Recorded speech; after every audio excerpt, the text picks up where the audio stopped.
Welcome back. We're going to start off by just looking at some of the uh, asynchronous stuff that we were dealing with before, specifically around promises. And then we'll also get into async await, and then we'll have a little bit of a mini project to help you practice putting all of this together.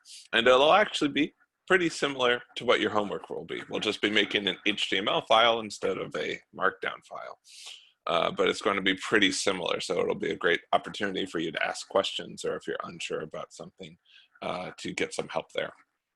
So I want to review the Joke Saver app that we worked over on yesterday.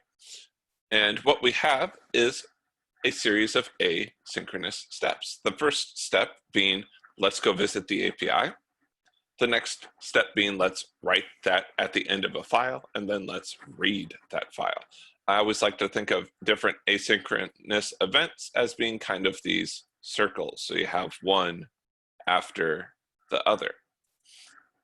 And then you can sort of loop between them if there is loops. Our program in this case is just pretty much a straightforward line.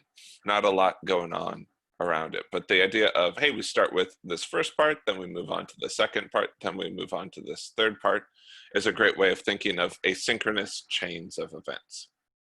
You can even use this with the idea of a front end, where the user selects their name, then you make an API call, you get an API like about what their zip code is, then you use their zip code to find nearby Yelp restaurants, and then the user can do that again if they want to. So you can think of this as just a chain of events. Our chain of events starts out with, and let's look at this here. Let's sort of start out with 1, 2, and 3, just so we can label these. Axios.get, this returns a promise that says, please give me a dad joke as a JSON object. That JSON object comes back here. You can see that we extract the joke part using object destructuring, something that we learned about yesterday. And then we're returning a new promise. We kick off a new thing to do. And with this, we're moving from stage 1 over here to stage 2.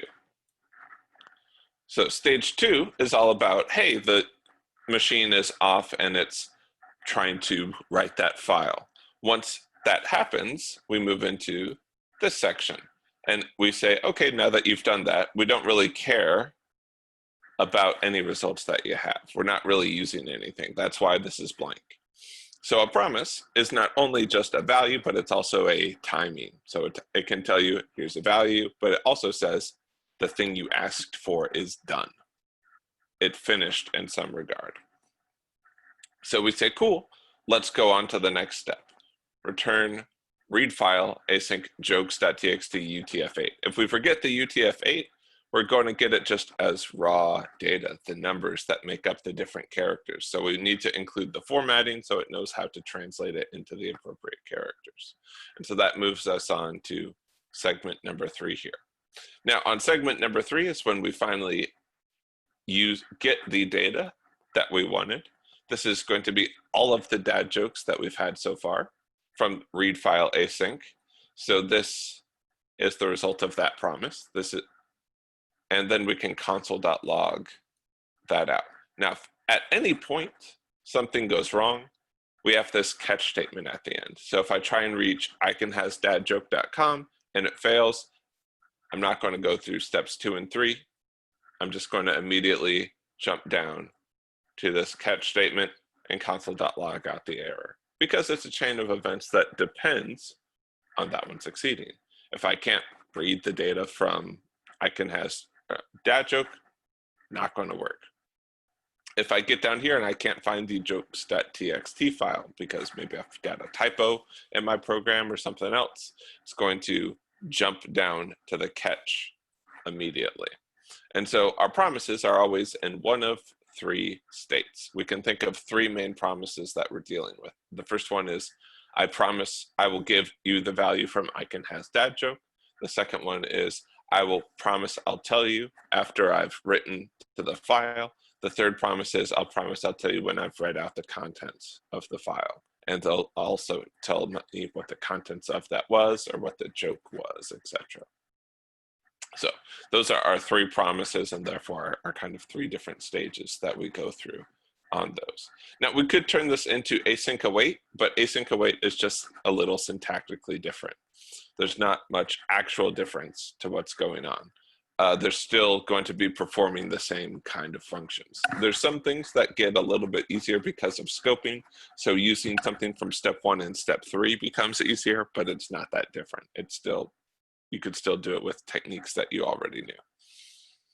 Now, what we want to look at next is creating our own custom promises. At this point, we had used existing ones, or we had used functions to convert them over. So Axios is a promise-based library, so it's going to return that stuff by default.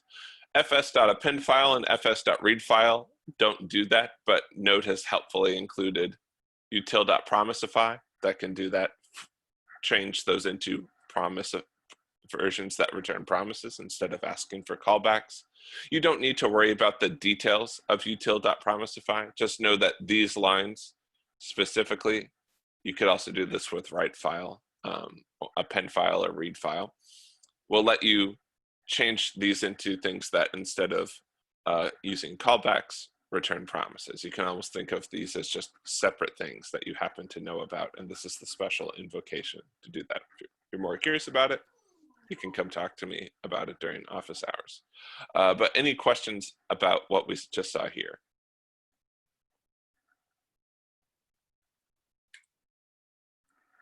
With the Joke Saver app.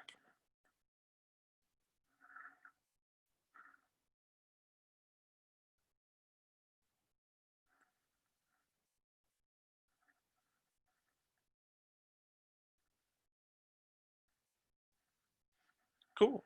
So let's look at a way that we can create our own promises. And our own promises are all about managing those three states of pending, fulfilled, rejected, or pending, resolved, rejected. So let's take a look at this. Here's an example.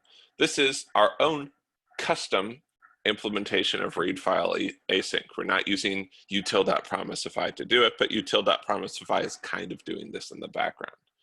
So we take in the path and the encoding, and we're going to return a promise. In fact, we're going to return a new promise. When we get into this object-oriented programming, or OOP section, you'll know a lot more about what the new keyword is and what it's doing, and we'll talk about that more. For now, just understand it's part of using this. And we have a function, and that function gives us, starts out, or this promise starts out pending, and then it passes us two pieces of data, and this will tell us when is the promise resolved or fulfilled, or when is the promise rejected. I can call that function and it'll run. So when I set up a promise, it'll go on to, or this function goes on into the event queue. Once it's available, it'll run this as soon as it can. So we use fs.read file, path encoding, and then we've got this callback. If there's an error, then the promise was broken. We couldn't do it properly, so we return this rejection, or we reject it, and then we use return to just end the function at that point. If it did work, though, we want to resolve the data. So now instead of, now I can call read file async, and then use the promise that it returns to put it in its own sections. So we can promise anything, even if you promised something synchronous and said, hey, I made a new promise. I'm going to take a function, and the promise builder, as it were, passes you two functions to say, okay, let me know when you want to transition into one of these two states. And I'm just going to say, yeah, resolve 4. Not a very useful promise, but it just says, hey, immediately, as soon as you can, I want this to be 4. So I say a.then, whenever you get that value, console.log that value, and then I'll say console.log done. So I'm just going to copy this into a browser window because promises are not uh, just functional. Promises and async await are not just functional in the backend, though we certainly are more comfortable using them there because we don't have to worry about the browser supporting them or not. Chrome, the latest version of Chrome that I'm on, fortunately does, so we can use it here, and it's a little bit easier to work with the console here. So you'll notice it says done and then for, even though we tried to resolve it immediately. That's because, hey, it's an asynchronous function. It's guaranteed to be asynchronous.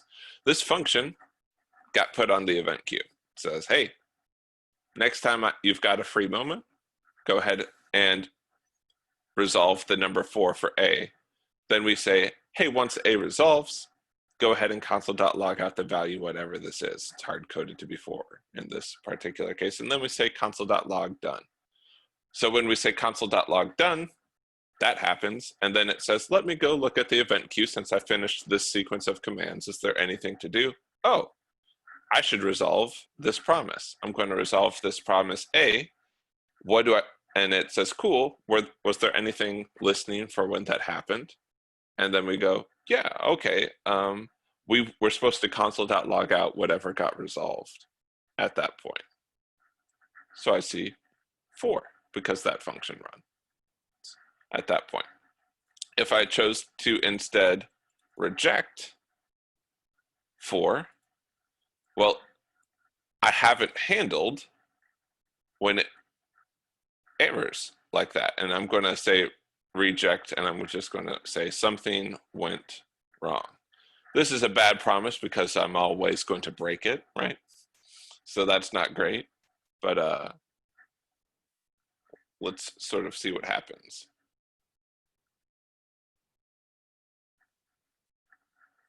And it says uncaught in promise, something went wrong. So we didn't catch the fact that this promise got rejected. So we're going to add to that, and we're going to say a.catch value error. And error is an arbitrary name. You could call it what about a bing bong. Same with value. It only matters inside of the function. Console.log error. So let's go ahead and copy this again.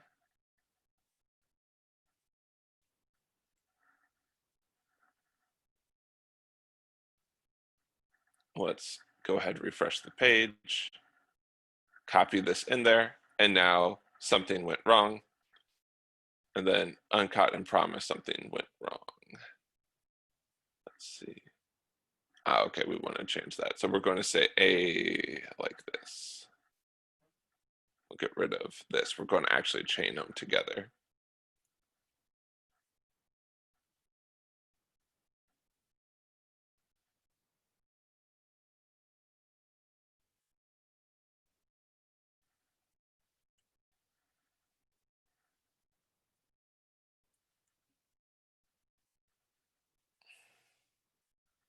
Because it should catch that error. There we go. So you'll see that you often want to just chain these together one after another instead of saying a.then, a.catch, a.whatever. You want to, because this will technically return you a different promise. And so this promise chain that you're building a.then with a .catch at the end will allow you to do that. Cool. We want you to have a shot at working with this a little bit yourself. So you're going to work on 37, student promise constructor. In this case, we already have some code written for you, but this uses callbacks and timeouts. And what we want you to try and do is promisify it. We want you to take it from, hey, here's something that has a callback, and we want it to look like this. And we show you in the README what we want the code to end up looking like. Wait for 2 seconds, waits for 2 seconds, then it does something. Wait for -5 seconds, well, you're going to get an error because guess what? We can't really time travel in Node.js, at least right now. Maybe in the next version, they'll unlock it somehow, but can't do that here. So look at the previous demo, check out the documentation for it. That will definitely help you out. And we don't need you to feel to be like experts at this. We just want you to do your best and try. So definitely be talking in your breakout rooms with each other. Hey, how would we approach this? Work collaboratively on this so that you're all working on this one together as you try and figure out how to do it, how to get used to the syntax. So talk back and forth with that. If y'all have any questions, let us know. Otherwise, we're going to open up your breakout rooms. Good luck.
All right, folks, looks like we're all kind of piling back in at this point. So we're going to go ahead and review the solution. So we could technically cheat and use utils.promisify here, but that's not as interesting. So we'll go ahead and try and write it ourselves. So we've got this function called wait for, and we have a callback, and we still want to use that. We still want to announce when it's done. The CB kind of tells us when it's done, but we're going to, instead of doing that, we want to resolve the promise here. So wait for is not going to take a callback. Instead, it's going to return a new promise. And that promise is going to both have the potential to resolve or be rejected. It'll either be fulfilled or we'll break our promise. So rather than returning an error at the beginning, what we're just going to do is reject that. So we say, yeah, instead of using the callback and say, hey, here's what it is, here's the error, we're just going to say, hey, the promise got rejected, the promise is broken, the promise is unfulfilled. And in the set timeout, instead of calling that, we're going to change this to be our success. Now, wait for is now returning a promise, but we still have to change the wait for code itself, because the wait for code is expecting to just use this.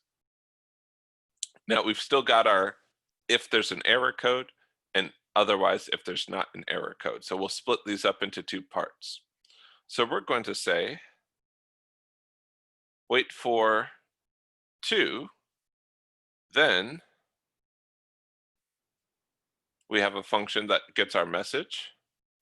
We'll actually go ahead and pull this part off. And then we also want to handle if it doesn't work. So if there's an error,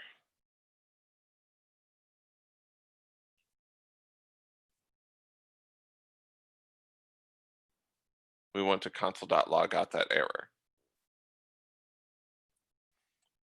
And so that's our process for converting things from being a callback-based item to a promise-based item. A couple of nice things. One is we can set this up to handle it however we want, and it also already splits it up into the positive case when something works, and then the more negative case when something breaks along the way. So if we try this out, and then we say wait for -5, instead, let's just copy this all into a browser window because there's nothing platform specific in it. This would work both in the browser, if assuming the browser supports promises, and in Node. Again, it's not because Chrome won't do some of these things that we haven't used it before. It's because enough browsers don't do these things that we don't want to be forced to rely on it. So in this case, reference error is not defined. Okay, let me fix that piece. Reject. Yeah, there we go. Let's take that whole thing. And start it up again. So you see that we get an error right here where it says seconds must be a positive number. So that one rejects immediately. The other one waits the full 2 seconds and then resolves, and it just is undefined in terms of what else it gives us back. Cool. So last thing I want us to look at here before we have a chance to work on like a mini project that is going to incorporate some of this, and this is async await. Now you might notice that having stuff in this then block is kind of still then and then a series of steps is still kind of odd. It's not quite as easy for us to understand as just step 1, step 2, step 3, step 4, like we're used to seeing in normal programs. So we're going to use something called the async await syntax. The async await syntax was introduced in ES 2017 as an alternative way to deal with promises. We like to call this a sugar syntax, and a sugar syntax is something that doesn't allow any new capabilities but makes it easier to write in a specific way. So it sort of makes it easier, it sweetens the deal, so it makes it feel nicer to write rather than having to write it out like this. If I was going to use the await, async await syntax, I would do something like this. First of all, I have to mark if a function is asynchronous, meaning it uses the await command inside of it.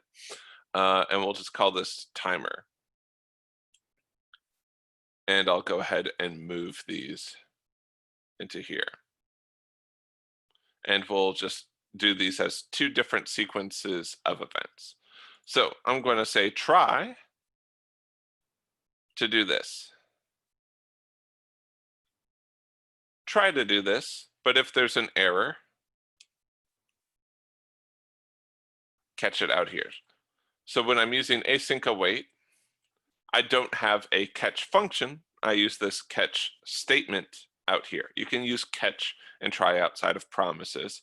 It's a more generic exception handler, which we'll talk about more in the future. So I can get rid of this part right here. And this promise will still work, it's still fine, but what I want to do is get the message from this. So instead of this, I'm going to comment that out.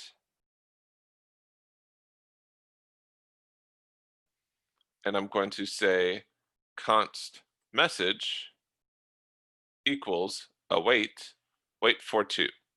And this message is now getting pulled out here, and this program, in a sense, pauses. It's going to pause until this promise is resolved, and then it'll pass the value to this variable. And then we can console.log out the message. Same sort of idea is going to happen down here. And the reason we have these in two separate ones is because these are two separate events. These are two separate chains. We want them to be independent from each other. If we put these one after another, then we would, if one of these failed, then the other would not be able to complete. So let's try running this timer function. Again, we'll copy this into the browser.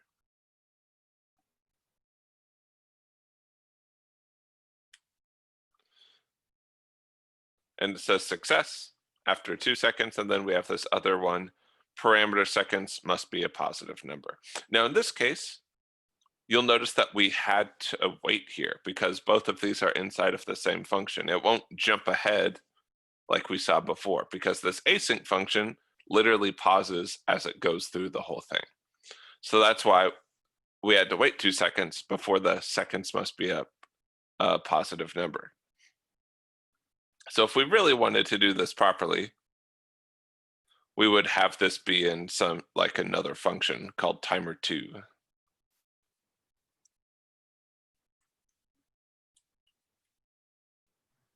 Could you pass seconds as a parameter to timer and then just use? For sure, but I just want to show you this way. But yeah, you totally could. But the important thing here is the async portion of it.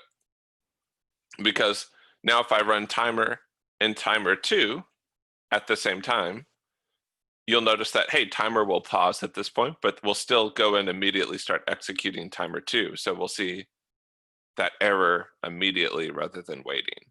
Because these are not, this part right here isn't part of the asynchronous function. It's not going to pause and wait. It's going to get as far as it can here. And then once this function starts waiting for the value to come back, it says, okay, cool. And it just moves on immediately to the next one and it kicks off timer2, which immediately rejects. And then 2 seconds later, this continues.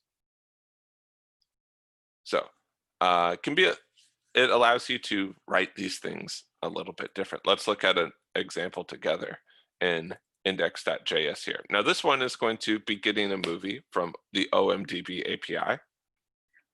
Specifically, it's going to be looking for whatever the user inputs. Since the user inputting is something that takes time that we have to wait for, you'll notice we're using the await syntax. And then we're specifically getting the movie answer back out using destructuring, just like we're going to get the data out from here using destructuring after it searches for each one of those pieces. Since I have both Axios and Inquirer here, I need to remember, of course, to run npm install to get my external packages. In my package.json, they're already listed. So all I have to do is type in npm install. npm will look for the package.json that's in that folder. And now, once that installs, it'll be available to run.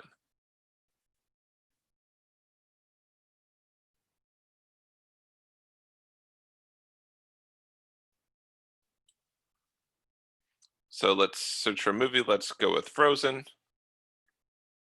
It runs off. It starts thinking about it a little bit. Maybe it takes a little bit to get out to the OMDB API, and then it comes back and console logs all the data about 2013's Frozen. Hard to think that it was already 7 years ago that that movie came out. Cool. Any questions so far?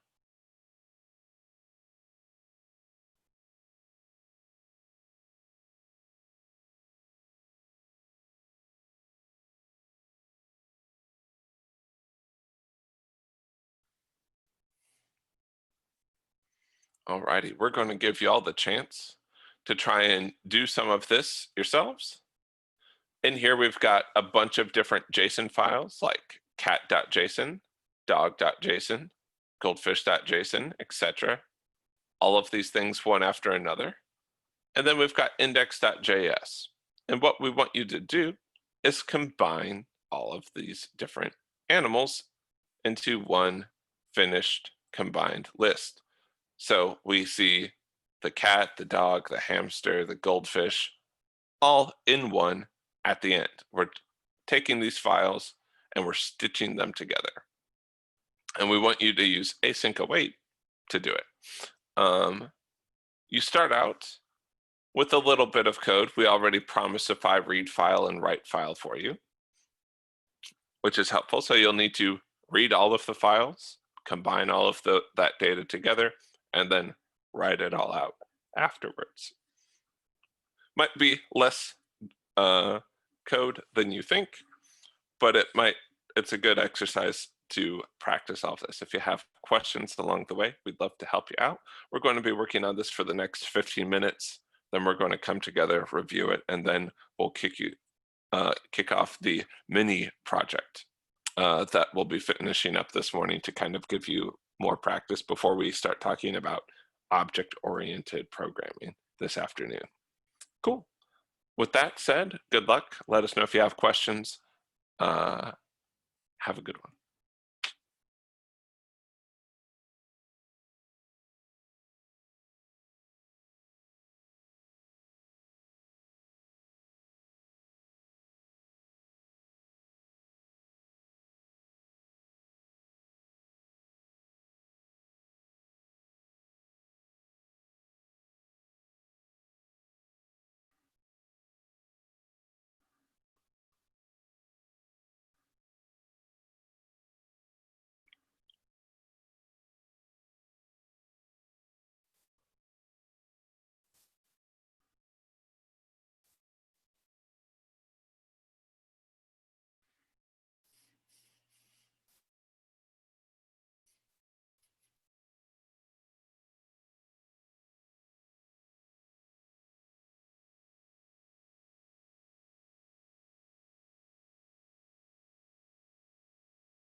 All right, folks. Looks like most of us are back at this point.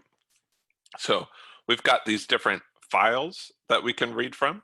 So we've got this async function right here. We put async at the beginning so that we can use await and go one step after another in here. And we put everything inside of this try block.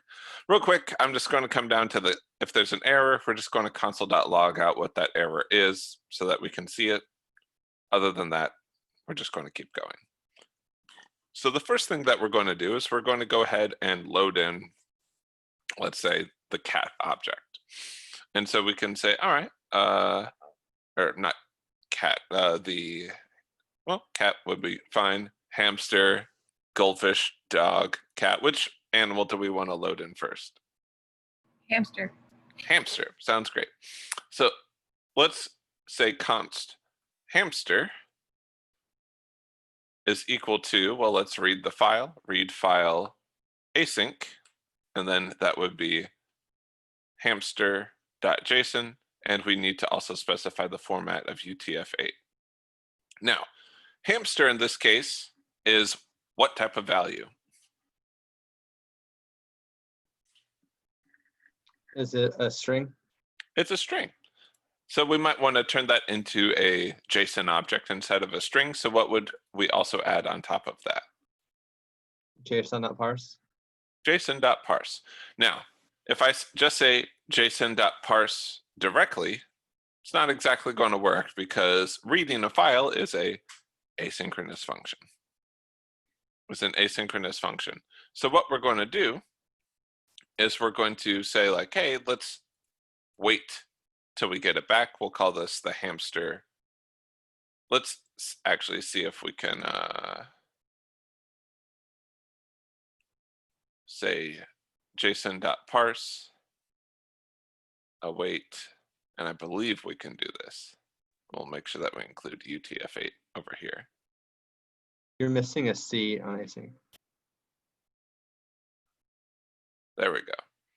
And so let's go ahead and just console.log out hamster. Now we don't have any external dependencies, so we don't need to run npm install, which is great because all of this is just being done with the native Node libraries. So we'll say node index.js, and then it outputs that for us. Fantastic. We can do this for pretty much all of the rest of these, like, hey, I have a cat. I have a dog.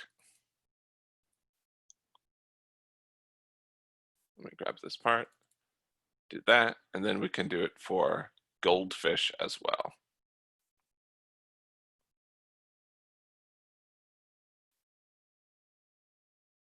Cool.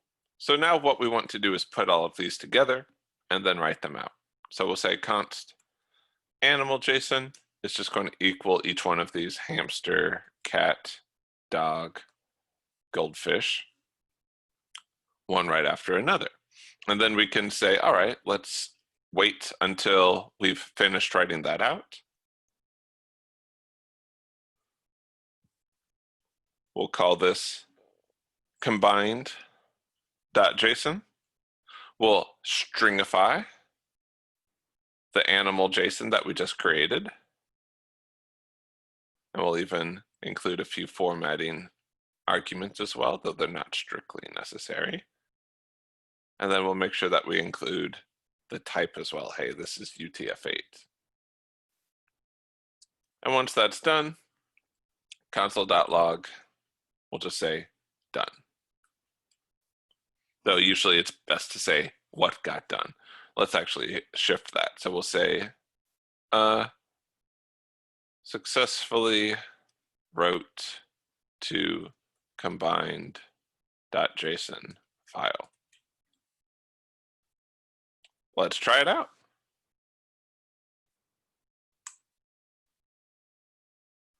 And now we have this combined JSON, and it has all of those items in there. Cool. Questions? Can we see that code one more time? Oh, cool. Thank you.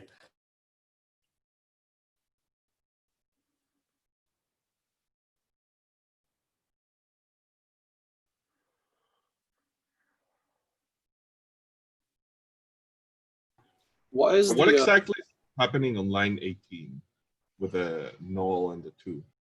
The null and the 2 is just formatting stuff. It's why it looks like this.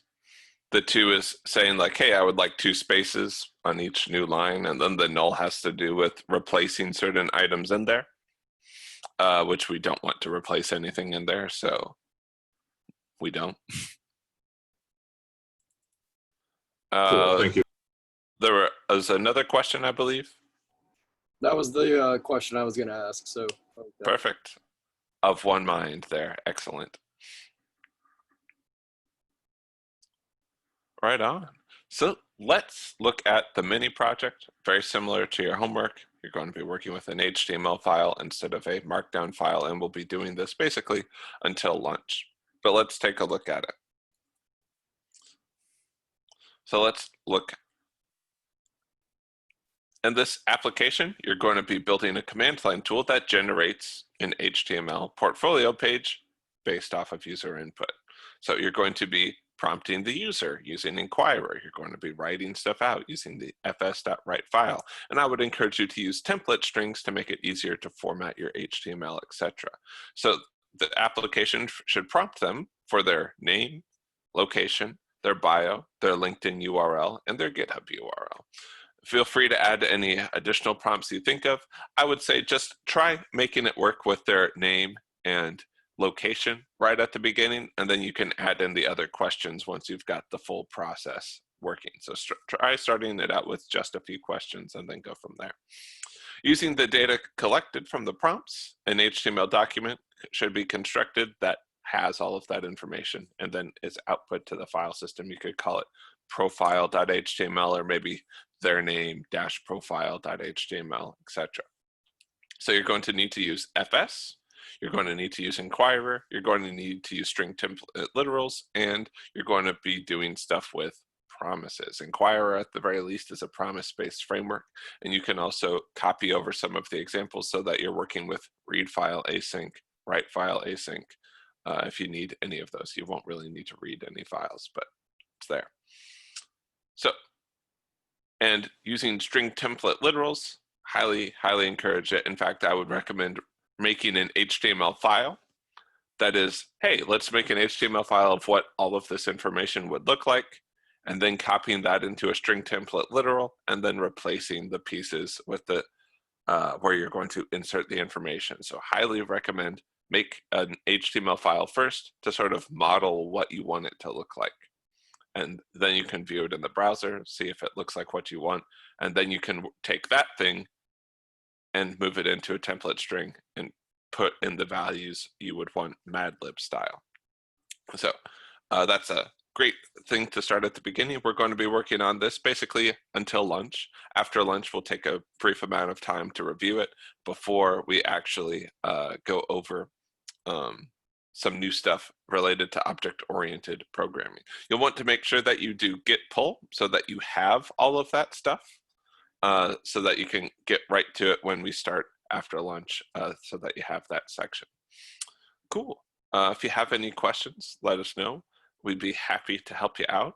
I'm going to go ahead and open up the breakout rooms at this point.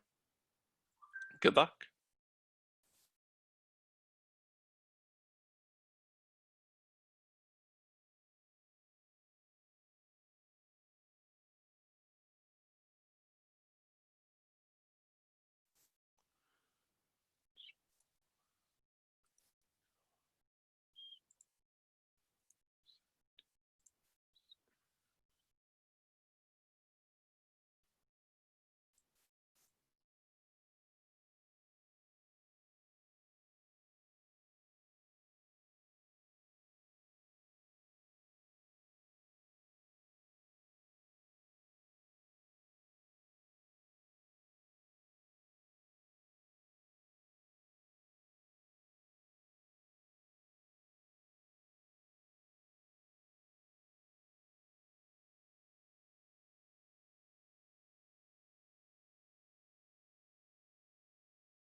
All right, and let's close it.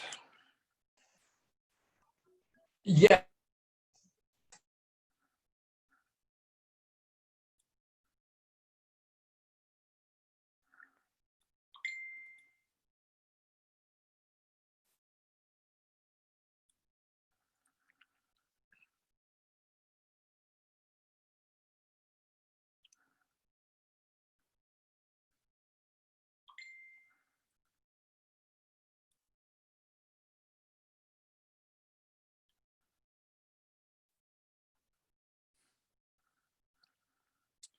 And Michelle, it says I'm missing record permissions. Could you make sure I have those real quick? Yeah. 1 sec. Oh, weird. Weird, right? You should be good. Yeah. Okay, cool. It says it's recording already, but yeah, okay, cool. Now I have the ability to pause it if we're in the middle of activities or something. Thank you. All right, looks like people are starting to file back in. Welcome back, folks. Hopefully you had a good lunch. We're going to start out by reviewing the mini project before we start jumping into some object-oriented programming items. We're just going to quickly go through it. If we look at the basic model, we've kind of broken this up into a couple of different steps. This is it without using async await. This is it just using native promises. So if we think about the steps that we go through, we start out with prompting the user. Once we prompt the user, then the next thing that happens is once we have those answers, then we want to generate the file. Based off of that, then we want to write out that file, and then we want to say it's successful. So prompt the user for the answers, use the answers to generate the file, and then there's technically a third one, which is basically, hey, we're successful. But this is the overall structure of it. Ask for something, generate a file. We use this when we generate our package.json file, and you're going to use this when you do it for the homework. There's a ton of times that you want to be able to generate files based off of a couple of different options. You just want to make something really quick. You could imagine doing this if you have a program that generates a bunch of like templates. So you might say like, hey, I would like to start out this project. And so I'm going to generate an index.html, style.css, a logic.js, and they're already built in. Like they already have a link to jQuery and Bootstrap already on the page. It already has an H1 or some starter template in place with just the name of the project that you're prompted for at the beginning. This sort of technique is really powerful. A lot of developer tools basically follow this same set of stuff. Ask the user for something, go do it, let the user know when it's all done. So let's look at prompt user in a little bit more detail. Prompt user is just returning the inquirer prompt promise. It doesn't actually do anything with it itself, it just asks the user the question. And it's an array of objects with the type input, different names, and different messages. Once we've prompted the user, then we take those answers and generate answers based off of the HTML there. What we have here is essentially an HTML file that we wrote and copied and then said, okay, what are the pieces that need to change?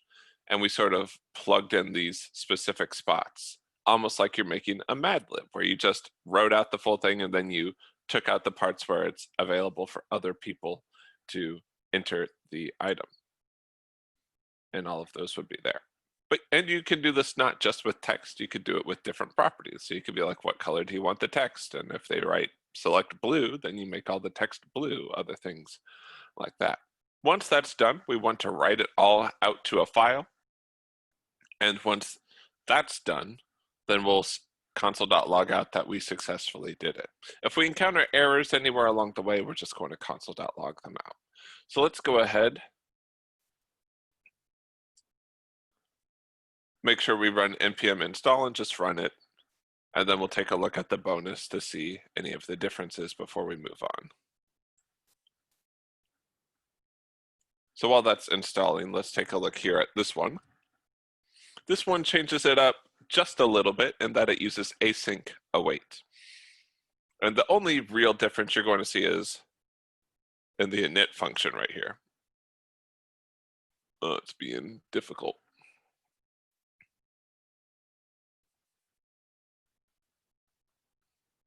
There we go. So these are the only really two differences between sort of the main one and the other one. Now, I don't think top level await is in Node, the version you're on. We're not sure. So we always make these functions or make async functions to house all of this in.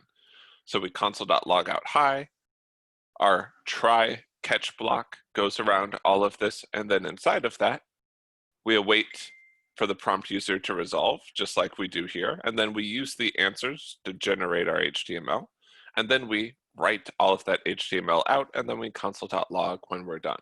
You'll notice each time we would have returned, we instead await something, and if we use the result in the next stage, we house that in a different variable. If you're looking to understand async await using the two differences between the basic solution and the bonus solution are a great way to help you understand that, because they do essentially the same thing. The only extra thing is that this console.logs hi at the beginning. That's about it. Cool. Let's go ahead and run that program. So let's say node test.js, or not test, node index.js. It'll prompt me for a couple of different things. Where are you from? Let's say Austin. Not originally from Austin, but been here a while. What is your favorite hobby? Video games. What is your favorite food? Hot dogs.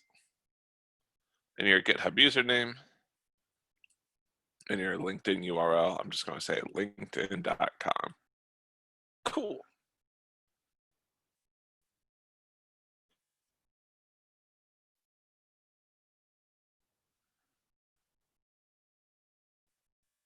Then it outputs that for us. And it even has all of these extra pieces on there. Cool. Questions?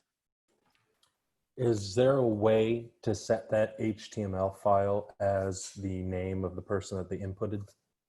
Sure.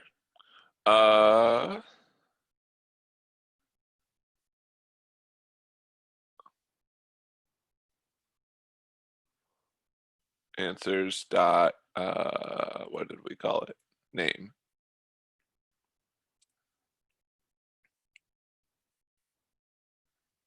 Right?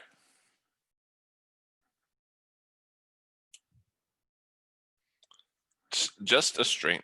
So you can do that if you want.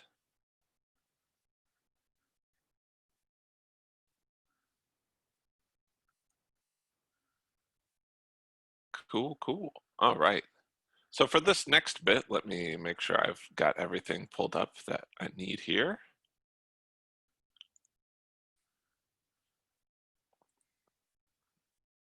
And let me Slack out a copy of the slides here. And if you look at some of the activities, specifically the ones about creating our own custom promises, you'll notice that we slipped in a new keyword in there, specifically the new keyword. Let's see, why does it not think that I am signed in? There we go. Give me just a second while I get you these slides. And where are we starting after this? Because oh, in 10. Gotcha. In 10, we just finished up that section. We're not going into algorithms at all? Well, algorithms, those are in every one. So these are ones for you to practice, to work on. Like when Israel talked about, hey, here's all the algorithms you can practice to get more work on those. These are just extra activities. You'll notice that those have been in each one of the sections that we've worked with up till this point. I didn't, but thanks. All right. Yeah, so those are just things for you to practice if Awesome. you would like to do them. So they're just like little mini activities. If you ever want to go through one together, you can bring one to office hours and I'd be happy to go through it with you. Awesome. That's good to know.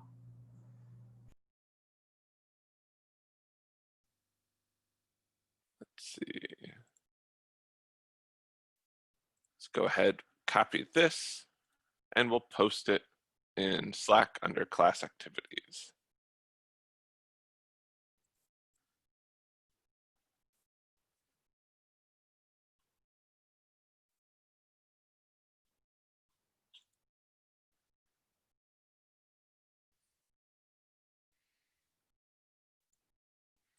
Alrighty.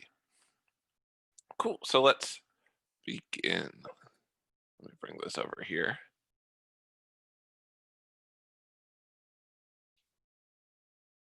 There we go. Cool. So constructors. Constructors are a way that we can use functions to make objects that all follow the same blueprint. You saw us use a constructor previously in an earlier exercise. We kind of snuck it in the promise constructor. When we made a promise, we said specifically that we wanted to make a new promise. So what this is it's a way of building an object based off of a blueprint defined by a function. So our function will specify, hey, what do we do when we use this constructor? Constructors always start out with a capital letter. This is the promise constructor. What is it? It's just a function that we use a particular way. We'll take a look at it here at this point. So programming, when we work on it, is we're trying to accomplish a specific task. It's about problem solving. And part of problem solving is that we solve problems, and sometimes we solve really similar problems over and over again. There's going to sort of fall into two general categories when we work on things. One is algorithms, and one is automation. Algorithms are often us solving particular problems, and automation is all about sort of reducing the amount of busy work that we have to do. For example, in the activity we just went through, that falls much more into the automation camp. I don't want to have to write out that full HTML file over and over again every time when only this part changes. So that's automation. Versus if you were doing something like, hey, let's search for the movie with the highest rating that's a mystery. That would be more of an algorithm where you had to look through a bunch of data in order to figure something out. So things fall into one of these two categories. And when we work with these two categories, one of the big things is we don't want to repeat ourselves using dry. So don't repeat yourself. And one of the ways that we're going to do that is functions. We've seen that already, but we also want to talk about constructors, which is a way that we can repeat having to rebuild the same objects over and over again. So what is an object? An object, as we've said before, is an unordered collection of related data built off of this key colon value structure, where values can be any data type, including functions, arrays, other objects, like this. So what we would like to do is we have a person, and their name is Bob Smith, but we want to do this. Let's say that we want to make another person. Let's say it's Patrice, Patrice Jones or something like that. And she's 34, and she likes dancing and I don't know, also music, I guess, on top of that. But the function for these two would stay the exact same. Even if the data is different, the functions are going to be the exact same. So these things are important because almost everything is an object of some kind that we deal with. There's some stuff we deal with that aren't Booleans, nulls, undefined number string symbol. These are technically not objects, but everything else is. And increasingly, we're working with more and more objects. So it's important to know how these objects work. So when we talk about object-oriented programming, we're talking about programming that tends to be more centered around these collections than these primitive types. And we're also going to be invoking a few new principles. So the object-oriented programming isn't necessarily a new technology, it's a style of programming. It's a style of programming. So you're not going to learn a bunch of new technology. There's not a new bunch of like libraries you have to import. It's a style. It's a way of approaching a problem. And it does this in a way by having objects that represent things. So the object orient OOP or OOP is a programming paradigm or pattern of programming centered around objects. Problems are thought of in a way in which a collection of objects work together to solve a problem. Objects can talk to one another by calling each other's methods, and this ability makes them suitable for managing and solving large and complex problems. So you'll often say, like, I'm going to group together a collection of responsibilities into an object. And then if I need to do any of those responsibilities, I can talk to that object and it can do things for me. One of those ideas is encapsulation. This is object data can be stored neatly, so everything that has to do with that is stored in that object. Inheritance means that we can build things that all have the same starting template, but then diverge a little bit. Common example of that might be, hey, we have a person object to represent people in our classroom, but then we're going to have some different types. We're going to have the student type, who's still a person, and there's some commonalities between the students, the teachers, and the TAs. And we can put all of those commonalities together and then use inheritance to make sure that we share that functionality while still keeping some of the uniqueness between instructional staff and students. Abstraction can help us think about things at a higher level rather than thinking about like, hey, what's the specific math? What are the specific smaller policies? We can just abstract it away. We saw that a little bit with functions already, where we abstracted prompting the user away and just to being the prompt user function. We don't need to care about exactly how it does that. We just know that we get a promise back with the results. And then polymorphism. This is just a fancy word for the ability of multiple object types to implement the same functionality. So we might have slightly different things, but they can sort of act along similar axes. That might feel a little abstract. Let's get into some concrete examples. It'll be easier to see once you have a look at it. So we're going to open it up. Number 10 down here, make sure you've done git pull so that you have access to all of these. And we're going to just revisit working with objects a little bit, and we're going to do it without constructors. We're not going to introduce constructors. Constructors are a big part of what you're going to be using with the new set. Let's see, close others. Get rid of all of this stuff real quick.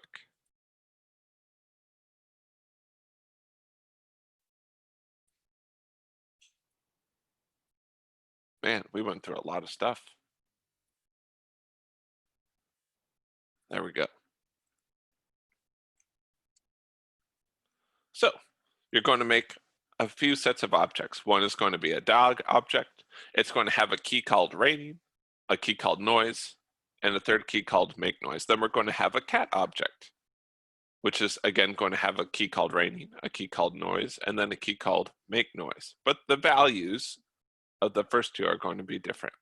After that, go ahead and make the dog bark and make the cat meow.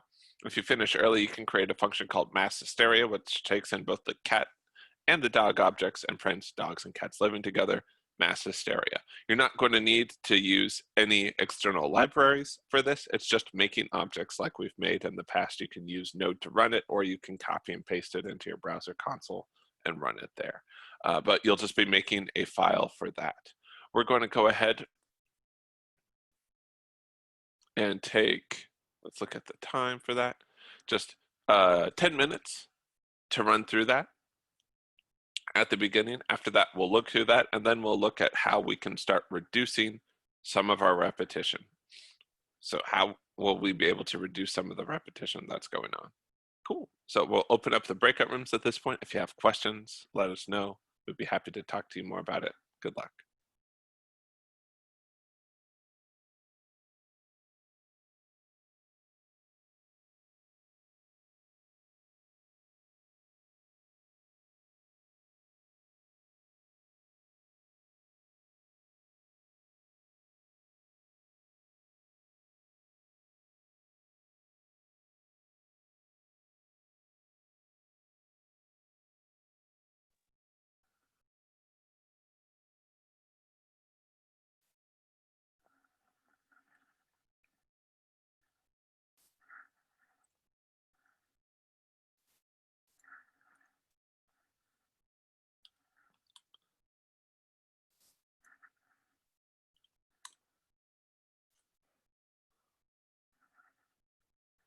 Alrighty, folks.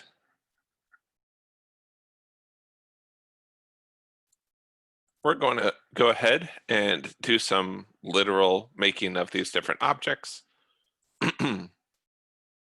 So we'll start out, we'll use const. So we'll say const dog equals, or dogs, whatever you want to label it. Raining, we wanted to set that to be true originally. We set the noise to be woof, and the make noise function. Quick question, could this be an arrow function?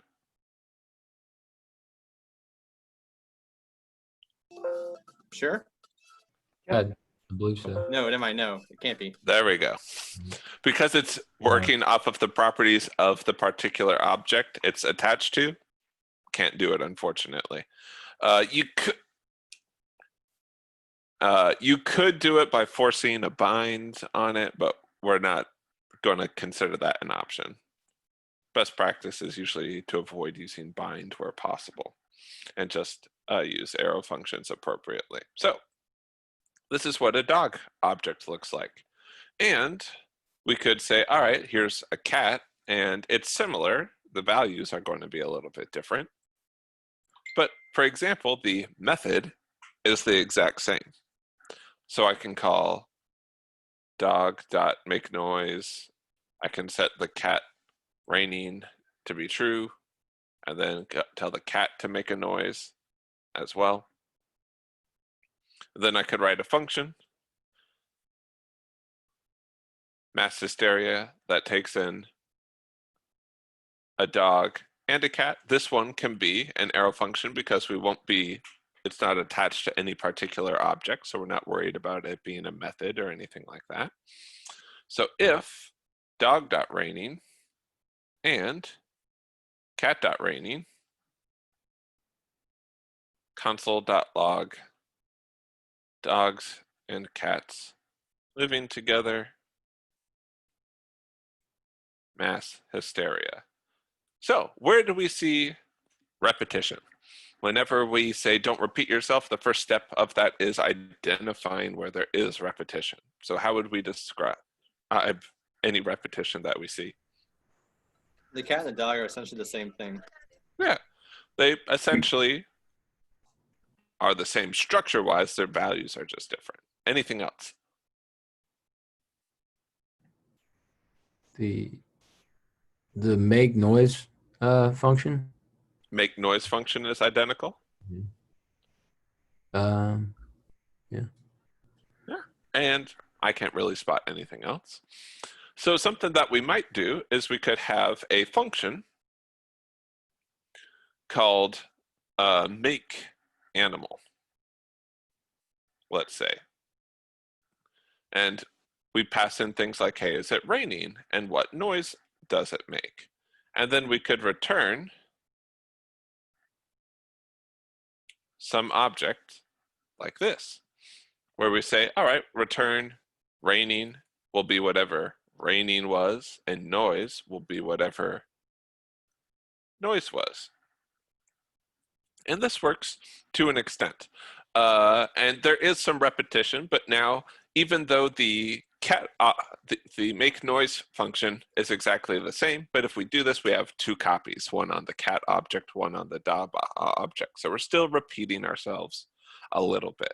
So to help us get around this, we're going to look specifically at something called a constructor and start introducing the idea of prototypes. So you can open up O2 with me and we'll take a look at this together. So this is a function called animal. And you'll notice it has an uppercase letter at the beginning. Most of the stuff we've written up until this point does not. And that's to help communicate to us that we want to use this as a constructor. Now you'll notice that we use the this keyword even though animal isn't associated with anything. It's not part of any object. It's not a method of anything, but we're still using the this keyword. And that's because we're using it in conjunction with the new keyword. So the dogs equal a new animal. The cats equal a new animal. So when used with the new keyword sets this animal, sets the this pointer, not to the global object, but to a new object that we made just for it. So we're making a new object, and then this is how we're customizing it. We're adding in raining, we're adding in noise, we're adding in each one of the methods. So it's very close to our make animal function, but it's a little bit different. It's a little bit different, and we'll explore some of the reasons that it is later. But this is how we do that. So we just write a function, and we treat this like it's pointing to a brand new object, which it is when we use the new keyword. If I forget to use the new keyword, well, that's problematic, because then it's going to start adding all of these properties to the window or the global object if it's in Node. So if you that's one of the reasons we always capitalize the first letter of constructor functions, to remind ourselves, hey, make sure that when you call this function, you're using the new keyword in front of it. So other than that, if we call dogs and cats make noise and console.log them out themselves, they pretty much look the exact same. They pretty much look the exact same. So let's go back and convert our earlier example to do this. So I have a cat and a dog. And what I'm going to do is say function animal. Now, the two properties that I need to take are raining and noise, because those are the two things that change. The methods are identical, so I don't need to do anything there. And because of this, let's go ahead and actually comment these two out. I'm going to say that const dog is equal to a new animal, where raining is true and the noise is woof. I'm going to say that the cat is a new animal, but the raining is false and the noise is meow. Now if I console.log what these two are,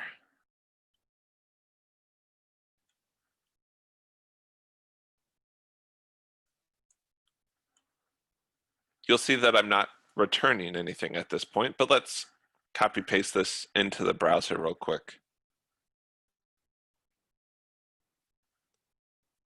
and take a look at it.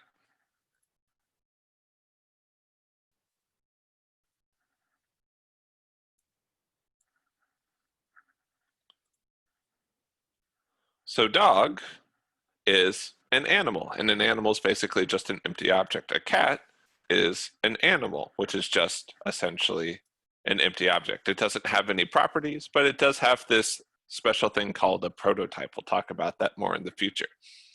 And that's because we haven't told it what to put in there. When we use the new keyword, the this pointer points to a new object, and it's now a new instance of this new type that we call animal. And this function tells us how to make an animal. So we would say things like this.raining equals raining, this.noise equals noise.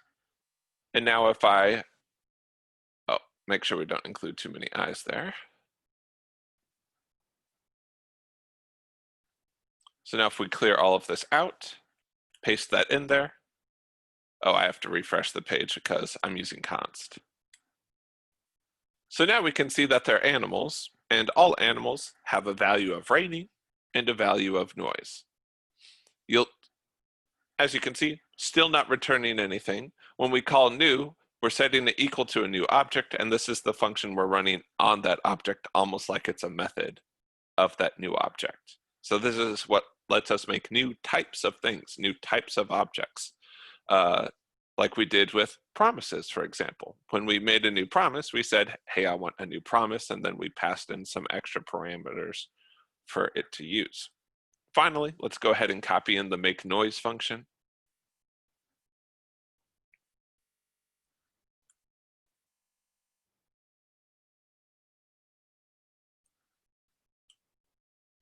This.make noise equals this function. Cool. And this is a method. Another thing to note, constructors will never be arrow functions because they use the this pointer quite a bit. So Constructors are never arrow functions. They might have arrow functions inside of them, but they never are them themselves. So now, if I run this whole file again, you can see that it works out. The rest are pretty much the same. I didn't change anything down here at all. All of that's the same. So if I copy the whole thing into here and I run it, I console.log both of the things, woof, meow, and then it checks if I call mass hysteria with the dog and the cat. Both of their rainings are set to true at this point, so it says dogs and cats living together, mass hysteria. Good times. All right. Any questions so far about constructors?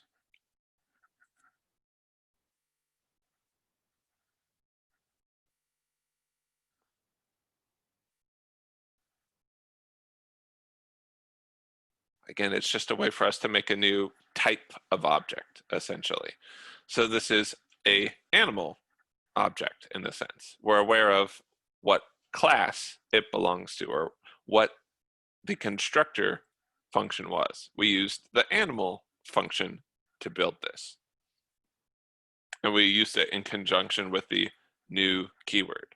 So whenever you're using one of these constructors, you have to put new in front of it, otherwise errors will happen. Though it might not be obvious. What we're going to do next is we're going to have you use this to try and build your own special constructor for a mini bank. So this mini bank.js, we start out ready with a constructor here. Here's the mini bank, just like we made a new animal. And we set up an initial balance. We have two methods. One is called get balance, and then one is called print balance. We could call both of these. So I could say const mb equals new mini bank. Let's say I start out with $2,000 in there. And then I can call mb.print balance.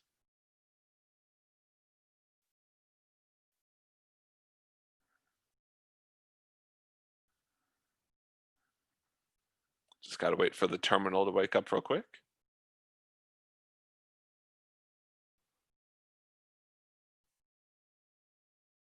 Come on, terminal, you can do it. I believe in you. There we go. Node minibank.js, and it says, hey, you've got 2,000 in there. What we want you to do is expand on that. So you're going to have a property called statement, and this is going to be an array, and it's going to keep track of the transactions that you have over time. The first value that you're going to have is going to be the balance, which will just be 2,000 in that case, whatever you set it up with initially. After that, you'll have a set balance function, which will allow you to just directly change what the balance is. You'll write a number of other statements that modify these existing properties. So you'll be updating the constructor at the first part. With the next part, you're going to create and actually use it. So you'll make a new mini bank, just like we just demoed. You'll print the bank balance like we saw. You'll deposit some money into it. You'll print the updated bank balance. You'll withdraw some money from it and then print the updated bank balance. If you finish early on this exercise or as a bonus, you can try and throw some errors if they try and withdraw more money than they have, or not allow people to go into overdraft territory, etc. So we're going to be working on this for the next 20 minutes. We'll review it, and then we'll talk about some other examples afterwards. So if you have questions along the way, please let us know. We'd be happy to help you out. We're going to open up the breakout rooms at this point. Good luck.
All right, folks, looks like everyone's pouring back in. We're going to cover just a few more things today with the idea of object-oriented programming. We're starting out with this constructor piece. Let's go ahead and put this together. So one of the things that we were asked to do was to create this idea of a statement, sort of like your bank statement that keeps track of your transactions over time, what it was at different points. That's what we want to do. And we'll start it out with an array, and we'll actually make the first member in the array our balance, because that's what it will start out as. Now, some of the other functions that we had in here were to set the balance at any particular point. It is very common to have the ability functions to set and get different values. So it's so common, we often call these getters and setters, and that's not just JavaScript, that's in a ton of other programming languages. You'll hear people talk about getters and setters at this point. This dot balance is going to be equal to something, and we'll just say that it's equal to the value that we pass in right here.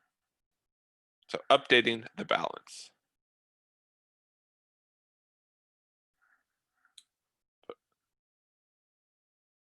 I don't know why we have a comma there. We shouldn't have a comma there. That'll confuse the program. So that was one of the things. Another one is that we wanted to get the statement. We wanted to just return a copy of it.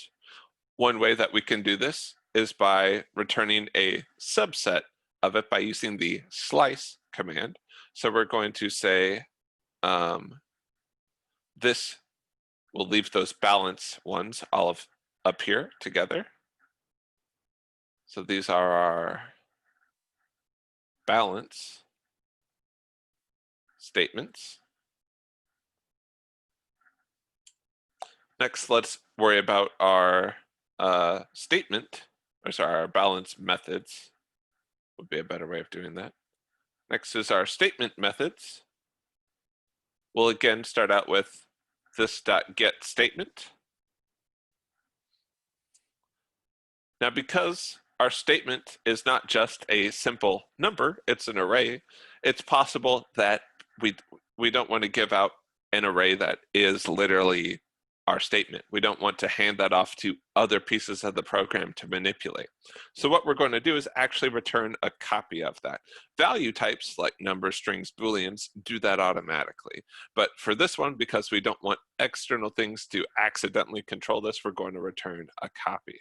So we're going to say return this .statement .slice 0. So this returns a section of this bigger statement, starting with element 0 and then going all the way to the end. We're kind of manipulating this function into giving us a copy, but this is a pretty common trick that you'll see out there. Another thing that you might say is, hey, I want to print the statement, or I want to update the statement. Let's go ahead and do this .update first. And the way that we want this one to work is because this is a record of different transactions as they occur, we're not wanting to do this .statement equals something, we're adding something to the end of our list of statements. So we're going to actually say this .statement .push the value.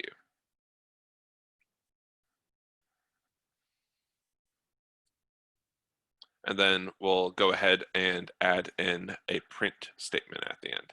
So this .print statement equals function. And then we'll go ahead and say var statement equals this .get statement. That should just be 1 right there. And then we'll say statement .for each transaction. We'll say transaction and index. We'll console.log that out as the template string. This is number index. And then whatever the transaction was.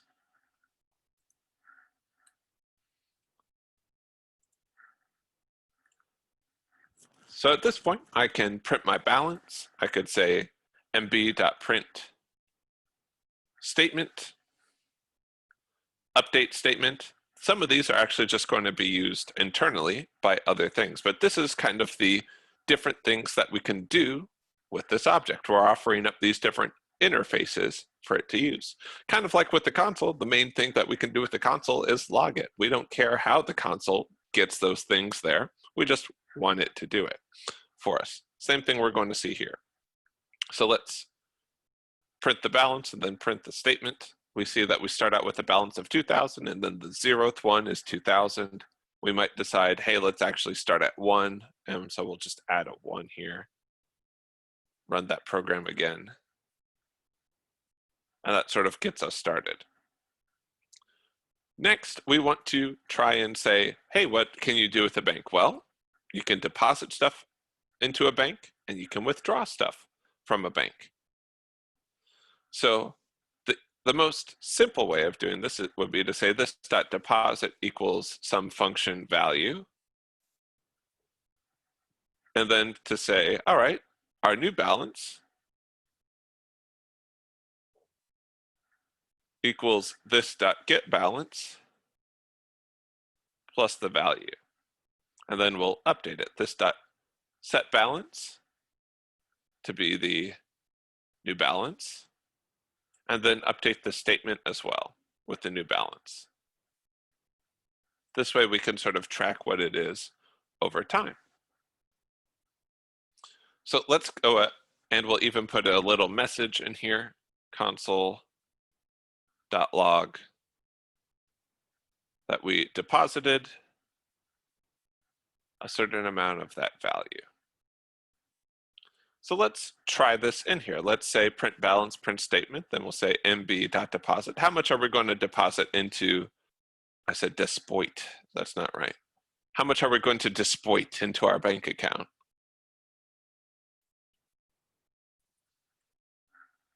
Any suggestions? Is this a good day for us? $2,000. We just doubled our bank account. I wish, right? So we just went to the bank and they said, couldn't you do this online? It's COVID. And we said, oh, that's fine. And so we came back here and started writing this program. So it starts out, we have our initial balance of 2,000. Then we deposited 2,000. Our balance is 4,000. And we can see the evolution of our balance over time after we deposited $2,000. We can do withdrawals in the same way, except we're going to use minus.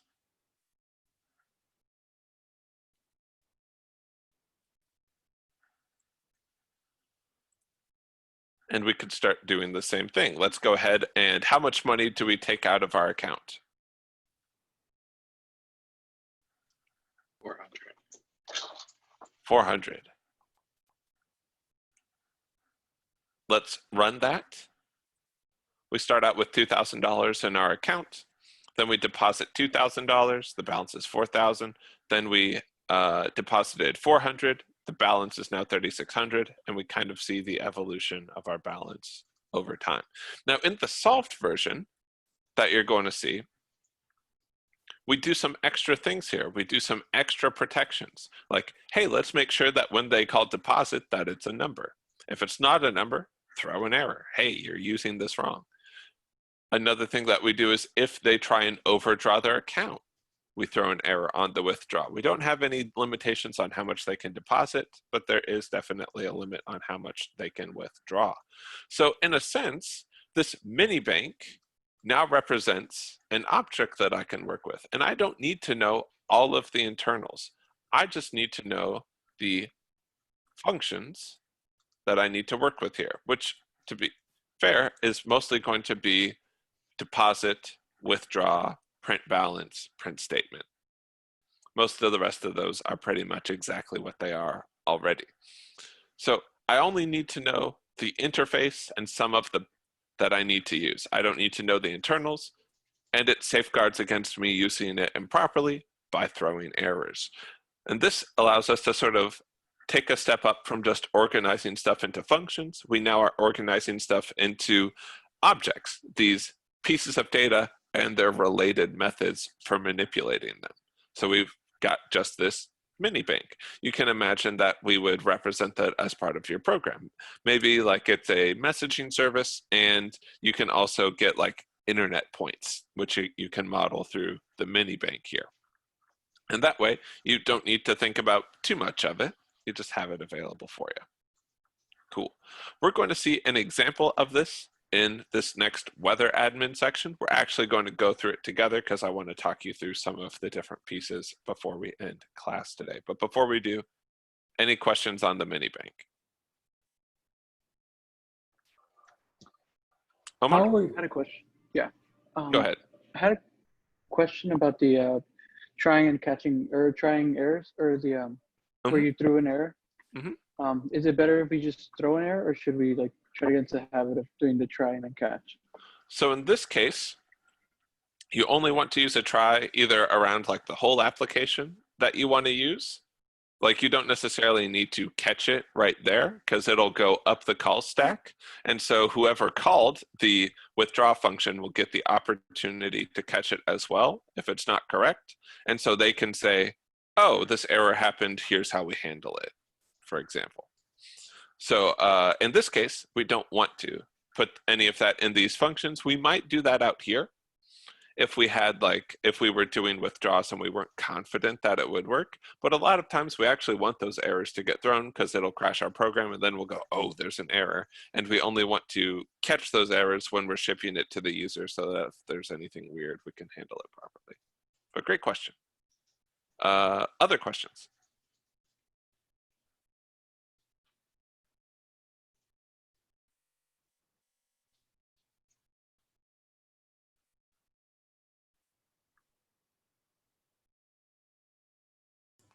What were you using in your this print statement function that was allowing that index number to increase each time you were doing a transaction?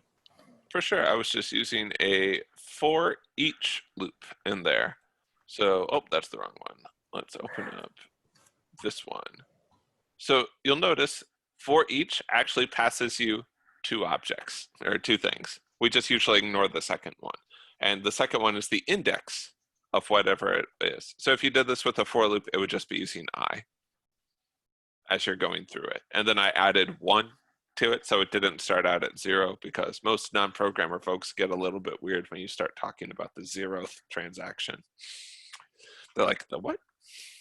So we just add 1 to it, so it's the first transaction, the second transaction, etc.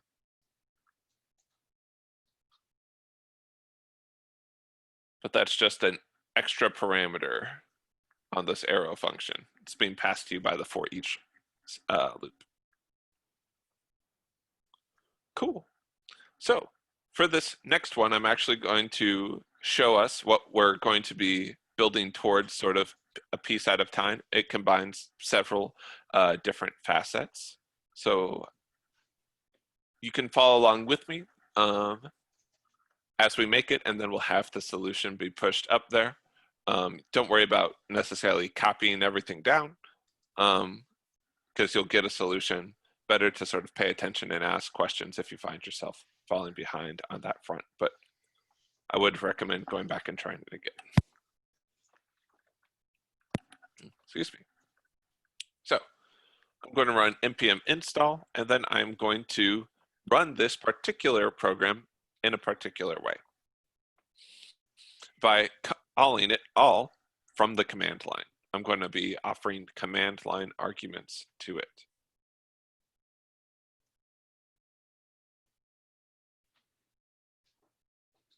So once that's all done, then we'll go ahead and do that.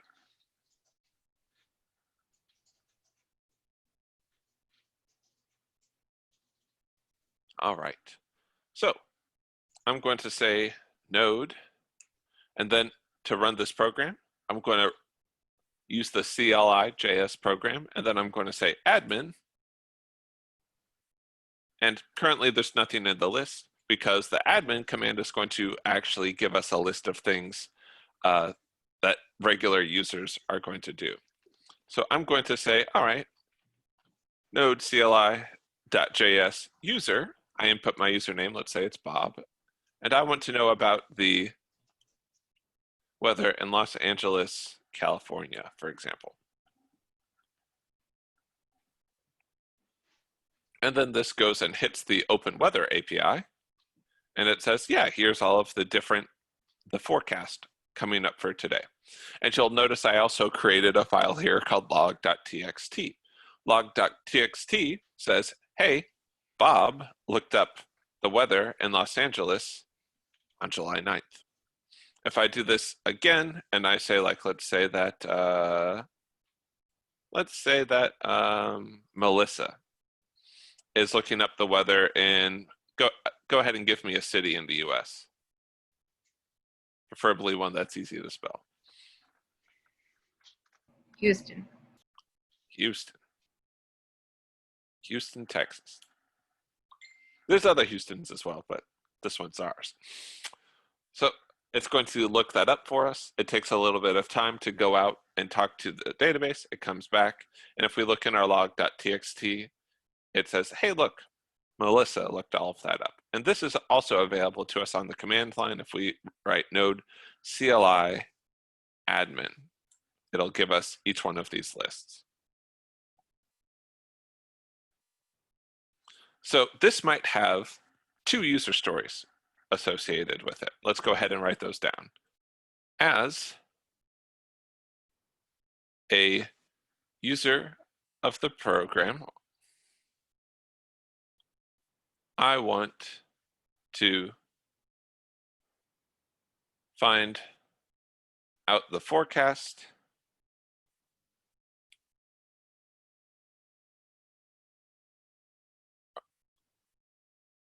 so that I can plan accordingly.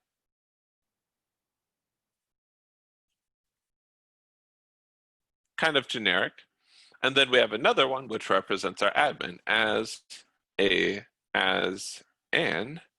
admin.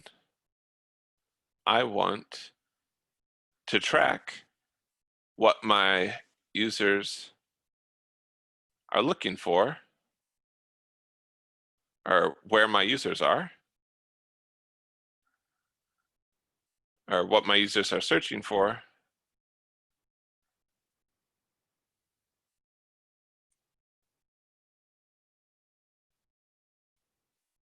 so that, let's see, I can make sure those results are accurate. I can sell that data to advertisers. Up to you. So these are kind of our 2 stories, and we kind of see 2 different sides of it. And we want to divide up this functionality. There's going to be between different components and different pieces. So if we think about this, we might say, okay, what are the responsibilities of the program? One of those is going to be, since we have 2 user stories, figure out who's using it. That's just going to be, if we're going to kind of use the honor system, but that's kind of a stand-in for a more complicated system like the user's logged in or the admin's logged in at this point. If it's the admin,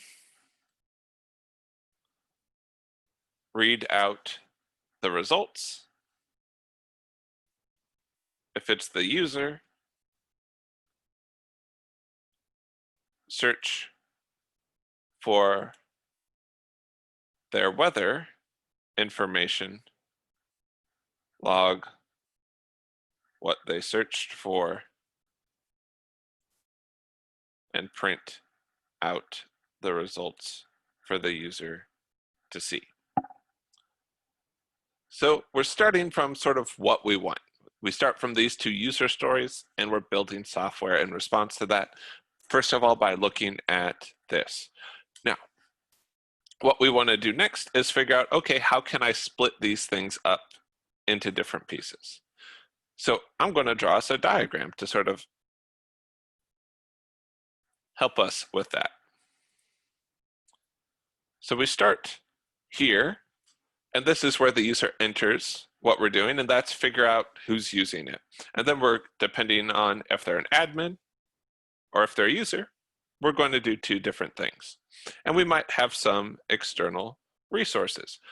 For example, when the user searches for something, they're going to talk to a couple of different pieces.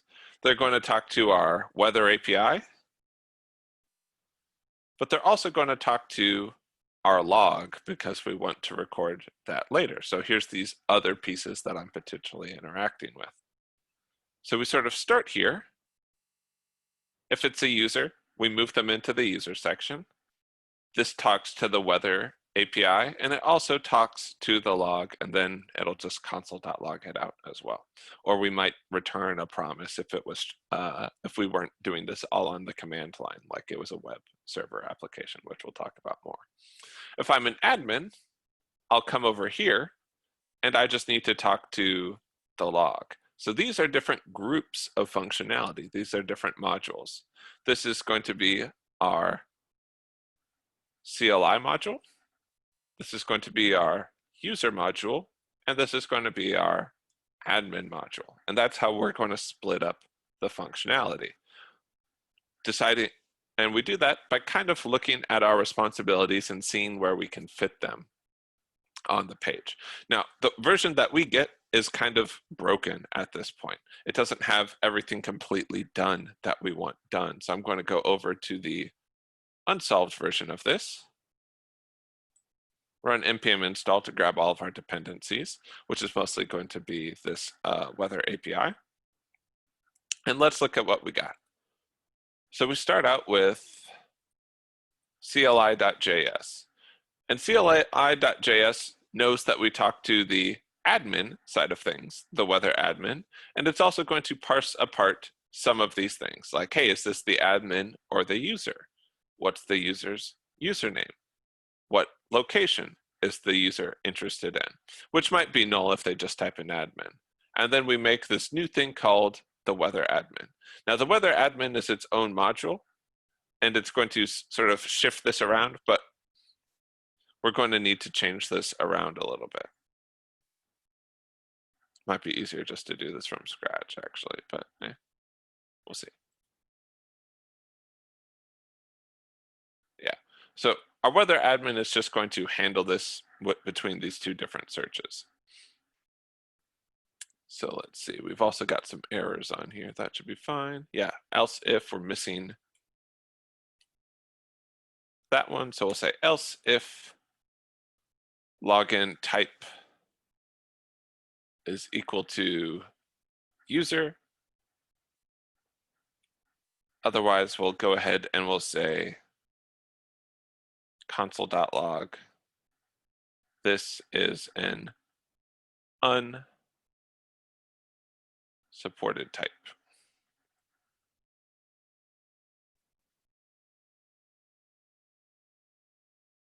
Let's see, am I missing something on here? No, that should be fine.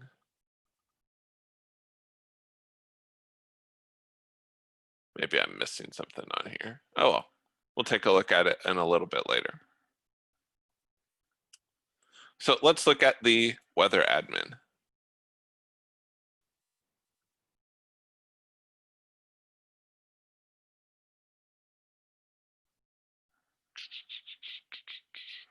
Seems like this part's already done. So what I'm going to do is I'm going to just start us off from scratch, because that'll be a little bit simpler for us to go through at this point. So we'll call this example, and I'll make sure this is pushed up as well. So we're going to start this from first principles instead. So I'm going to start out with a module called CLI.js, which is responsible for determining what the user wants. So we look at the CLI, and we're going to look at some of the different arguments. So if we look at what we were writing before, we had node CLI.js. Those are going to be our first two arguments. And then the third argument is going to tell us what option do we want to use. So we're going to say const choice equals process.argv 3. If there's a user, we'll look at the 4th and 5th elements. But let's just start out here. So if the choice is equal to admin, then we're going to do the admin path. Else, if the choice is equal to user, then we're going to do the user path. And if it's not either one of those, the 3rd argument must be admin or user. Should process.argv, should that be a 2? Yes. The 3rd element, which is index 2. Good catch. It's always nice to catch those earlier. The earlier you catch an error, the better. So this is us deciding which one of these things do we want to work with. So our admin is going to export this object. We're going to build a constructor that knows how to handle this kind of stuff. So I'm going to make a new file. I'm going to call this admin.js. And what does it do? Well, we don't know yet. Like we want to sort of build some of the rest of this first. But we might have assigned someone to work on this. And let's say that I've got 2 people in my group. And so both of us working on CLI.js at one time might be kind of tricky. And so we're dividing up the work between admin and user. Now we both know that there's going to be a log there. So we get together and decide what are we going to call this external resource that we're both talking to. And we call that, well, we've decided we'll name the file log.txt. So as an admin, we might agree, okay, what's the data that we're going to store there? Well, we're going to store the username. Then we're going to store their search right after that, and then we'll store the date at which that's happening. So as someone working on this piece, I might then just go, okay, I'm going to fake it. I'm going to make this log.txt, and I'm going to say, hey, it's Melissa. She's searching for Houston, Texas on July 9th, 2020. I know what the data looks like, so I'm faking it. I'm making a mock up for it is another thing. Let's say that Charles is looking at Champaign, Illinois, and he did that the previous day. And if we're logging it correctly, Charles would probably be first. So even though the rest of the program isn't done, by sort of planning and splitting my responsibilities, I can enable both of us to be doing work at the same time. So all I'm going to do inside of admin.js is I'm going to make a new function called admin. And so if you want to interact with the admin portion of this thing, we're going to create a constructor for it. So I'm going to say module.exports equals admin. You want to be able to do all this stuff in this portion, you just make an admin object and it'll work for you. So we're going to make a method for that called this.readlog.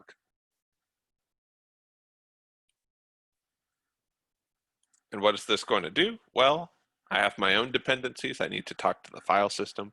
So I'm going to say const fs equals require fs. And I'll say fs.read file. And we agreed that it was log.txt.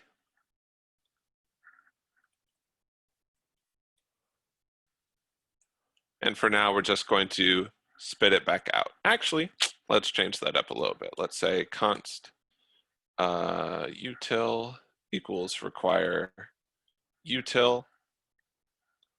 And we'll say const, no, let's say, const read async equals util.promisify fs.read file.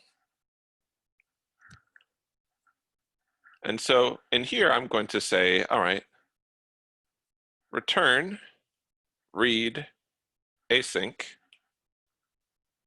the file name. So I'm reading log.txt and it's UTF-8.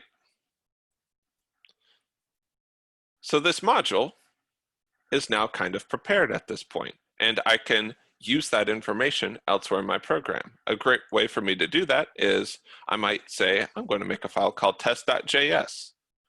What's it going to do? It's designed to just try and test this admin module. So I'm going to say const admin or admin equals require dot slash admin.js. And I'm going to say const admin equals new admin dot read log. Then take that data and console.log it out. Take that data and console.log it out. So let's test it. Test.js is not going to be part of the final product. It's just there to see if that works. Oh, and I'm in the wrong folder. Let me fix that real quick. And so it's able to read it out. Cool, I verified that that part of my program works, and it's in its own nice section, and pretty much anyone can use it. They just need to be able to make a new admin and to call the read log function if necessary. Next, let's work on some of the other pieces, like the actually getting the data. For that, we're also going to need to grab another, we'll do fine on this part. We're running out of time a little bit, so I'm going to omit the date that we put on there in the interest of time, just so that we don't go too late. So we're going to make another module on here, and we'll call this usersearch.js. And this is going to be a function, user search, module.exports equals user search. And what's this for? This is designed to encapsulate all of the stuff that the user wants to do. So in our case, the user again only has one method right now, which is going to be to actually hit the API and get the information. But we might break that up into some helper functions as well. So we might say, well, actually, part of this is getting the weather, and part of this is writing out to the log. So we might actually make a couple of different methods to help with this. So again, we're going to be thinking about our dependencies. We're talking to this weather API, and we're also talking to some of these other pieces. So to do this, we're going to, let me go get the package that we're working from. So I haven't done this yet. So we'll say npm init-y. I'm going to install weather.js, npm install weather-js. And I'm going to, which is a library for getting weather. And then I'm also going to install Moment just to help us with some of the date stuff. Actually, no, we'll skip that part. That'll just take too long. So this is us talking to this weather API. This is talking to the log. So I'm going to put my dependencies up at the top. Const fs equals require fs const weather equals require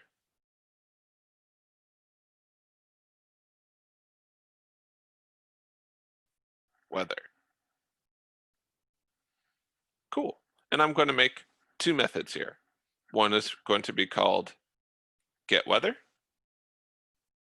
and one is going to be called log search.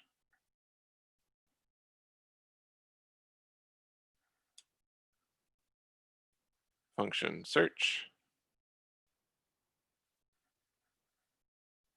Or we could just put it all into one because there's only really one arrow coming into here. There's only one thing we can do.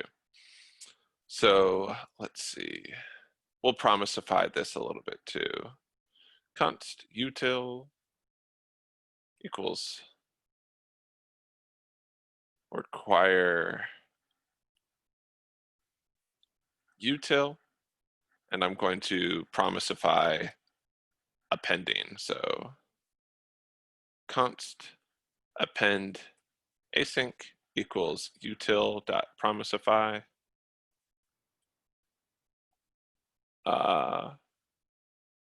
fs.append file.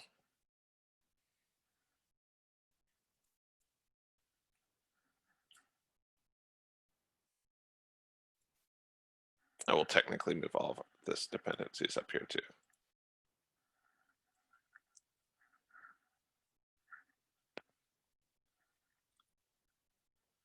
So we have our get weather function.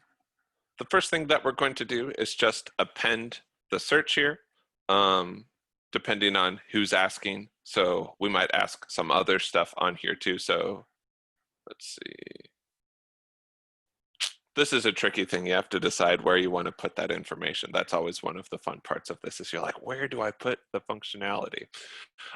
In our case, since we want to log all of that, let's go ahead and include in the search what we want to look for. Or let's actually make that part of this. When we have a user search, we're going to record the user that we're using. So we'll say this.user equals user. That way we can keep track of who's executing all of these searches. Let's say that they input multiple places, or we allow that thing in the future. We can sequence these one after another.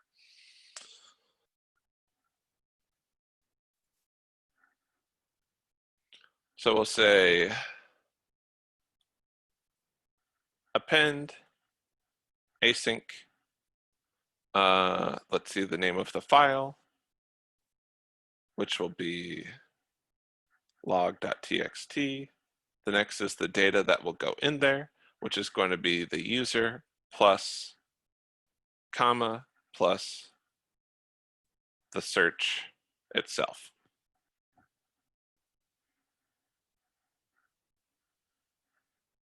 Once that's done, actually we'll do async on the, no, then once we've written that out, let's actually execute the search by saying weather.find, and then you would have to look at the documentation to find this dot location, or sorry, not location, the search itself. We'll also include some other options like the degree type. Since we're US centric, we're going to default it to Fahrenheit. And then once that's done, this API uses callbacks. If we had extra time, I would say let's go ahead and promisify it so that we could work with it as a promise, but we're running a little bit low on time, so we'll just use the callback. And the function will take an error and any data or any result. If there's an error, we'll console.log out that error. Otherwise, we'll console.log out the result.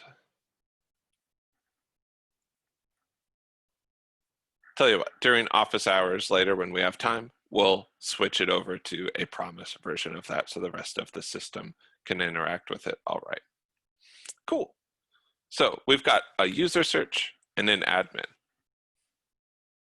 So however, we can, again, test this out just with user search. So I'm going to say, all right, forget this for right now. Let's comment that out. And I'm going to say const user search equals require / user search.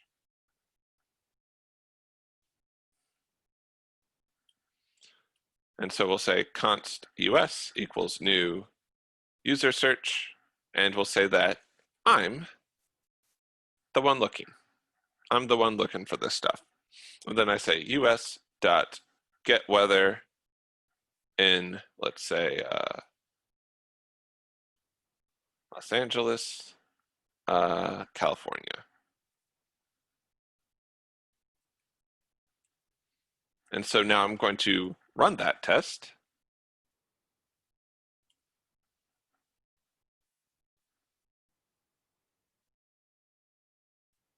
And what did it not like? Cannot find module weather.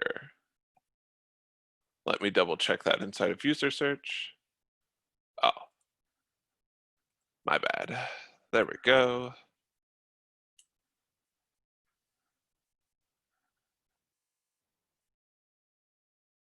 Cool. And it gets it all back, and it actually updates log.txt there as well. So now, within the CLI, I want to combine these two. So if, let's go ahead and load these up at the top. So I'm going to say const admin equals new admin, or equals require /admin.js. We're going to do the same thing for user search.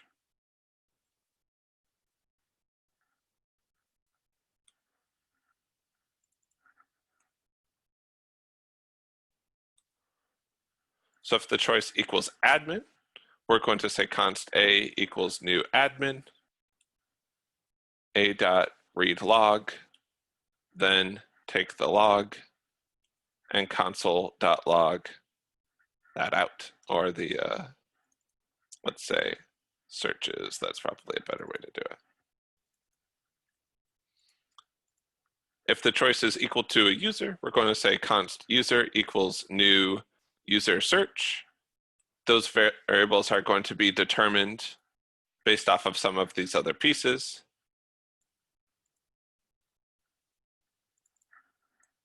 The username will be processed at arg3, and the const place is going to be process.argv4. So we'll make a new user search with the username, and then we'll call user.getWeather with the place that they're looking for, and then we're kind of done at that point. So let's try running it. So I'm going to say node CLI.js. Let's try out admin at first. It's able to get those three that we put in earlier. If I say, let's say Jessica wants to know what it's like in Portland, Oregon. Oh, forgot one of my arguments. So let's go ahead and add in user. And it's not working correctly. It's not adding to that. Also, if choice equals user, user.getWeather. So we'll debug this really quick. Let's go into the getWeather, append async.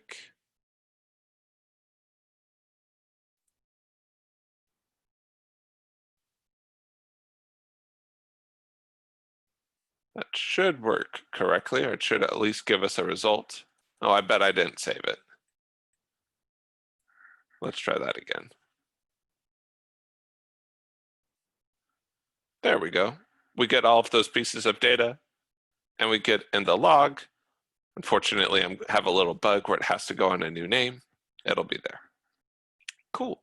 And this sort of shows to you how you can start splitting functionality across different modules, and why we have this idea of object-oriented programming. We sort of start thinking of these different objects with different pieces of data and different responsibilities that we can start to develop independently, and then start synchronizing their actions together. So I know I have, when I'm working on this, that I can work on user pretty much independently from the person working on the admin section.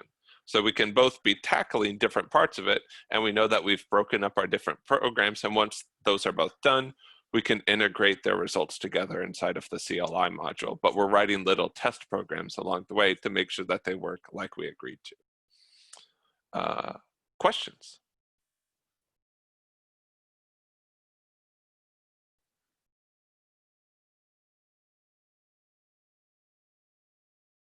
Cool. So it's office hours at this point. We're going to open up the breakout rooms, or sorry, we're going to open it up for one-on-ones at this point.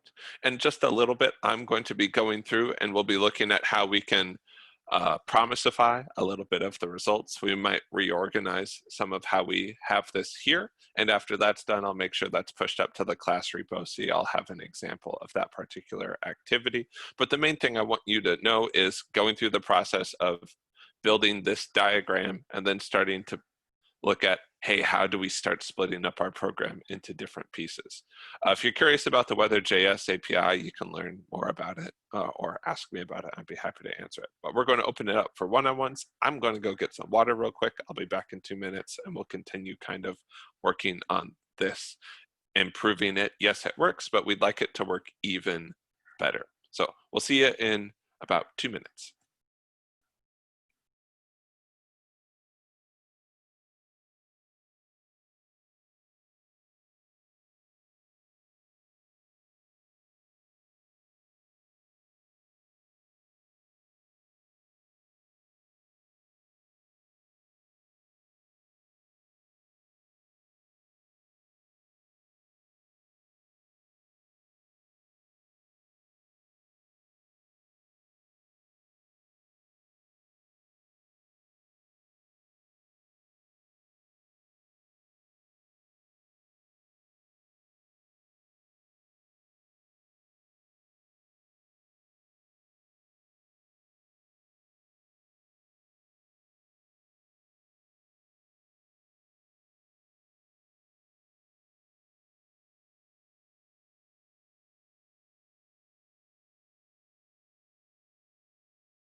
Little bonus addition for those of you who are here for office hours. This is Anka.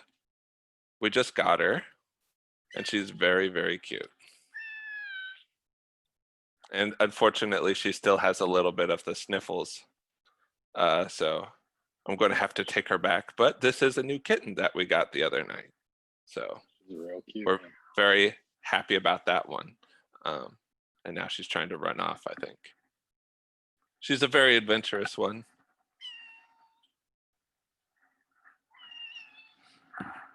All right.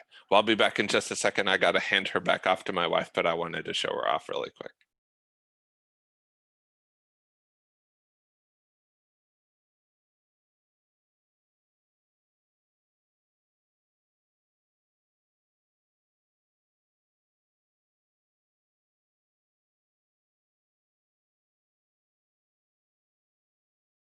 Anyway, secret extra bonus for office hours there. She's very cute. She's a Siamese. First of all, any questions over what we have gone over so far? Besides everything, of course. I'm sure there's a lot of that still going on. But again, what I'm trying to show you in this office hours is all about exposing you to these ideas. It's to start you getting used to them, to start get you thinking about it. It's okay if you don't feel mastery over it or anything like that at this point.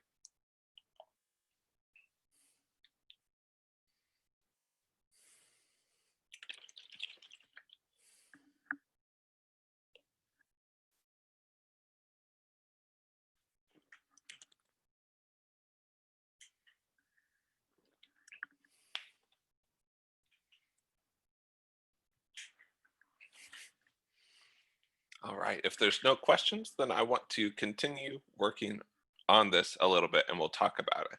And you're going to see one of the reasons we're starting to prefer promises, because promises make it really easy to hand things back and change the flexibility of where we handle things. Right now, if we look at admin, or sorry, user search.js, we've kind of hard coded in here what we want to do. We've kind of hard coded in here what we want to do once we get this information with weather.find, for example. So something that I'm going to do is we might say, this is kind of overcomplicating things. I would rather append this somewhere else and then keep this get weather function purely about getting the weather. This is often where you can start to get into problems where you start saying, okay, where does this fit? And so you might say it fits within the context of user search, but maybe we'll say this.log search, the search instead. Or maybe you put the location in there and you split it up. This is where you can start get into, there's a whole bunch of different ways to do things. Where does the functionality live? Where does it fit is a thing you will struggle with when you start thinking about, okay, how do I organize this? And my suggestion is it's better to put it somewhere when you're learning it like this and move forward than to spend a ton of time just questioning yourself. This way, you'll start to feel the actual effects of putting it in one place or another and get valuable experience more than just sitting there thinking about what it could do. If you find yourself suffering from analysis paralysis, just pick a spot, move on, you'll learn more from that than just sitting there trying to figure it out ahead of time. So what we're going to do is I might write another method on here like this.log search. What does it do?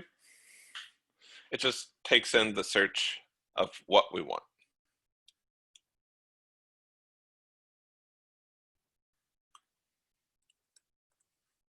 And it's going to handle this part. So we're just going to return this. And then get search is just going to be this piece. Now this part uses a callback, and we might not want, after we get the search, we might just not want to dump it out to the console. We might want to write it out to a file. We might want to do something else with it. So to help keep this modular, we're going to say, hey, rather than just making this a callback, we're going to return a promise with the results so other parts of the program can decide what to do with it. So I'm going to return a new promise .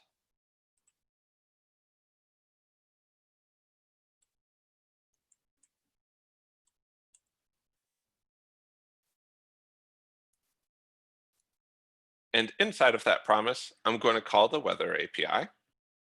And then instead of, if there's an error, console.log out the error, we're just going to say, well, we reject that error. And then instead of console.logging out the result, we're going to say, actually, we're just going to resolve that result.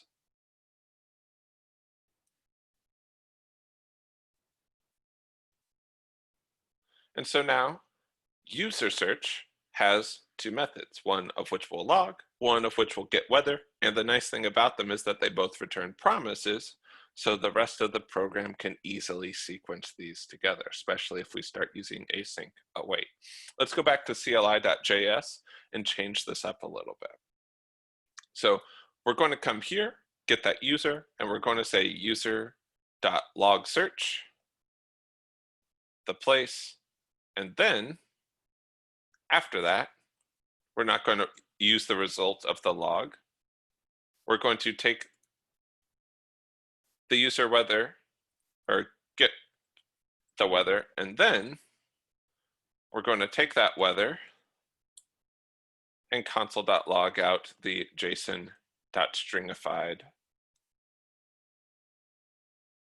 version of it. So let's say JSON.stringify weather null 2.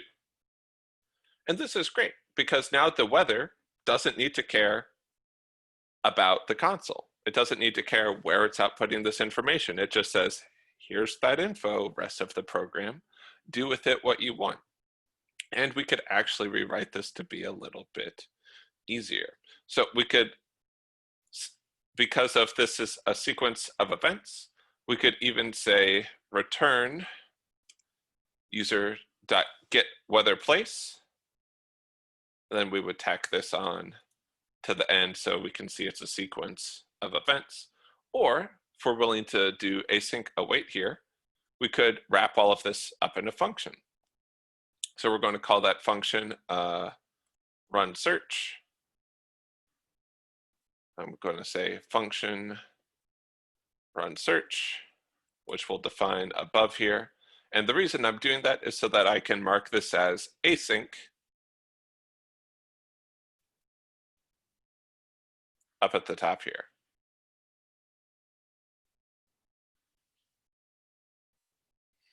And what I'm going to say is whether or await user log search place. Then I'm going to say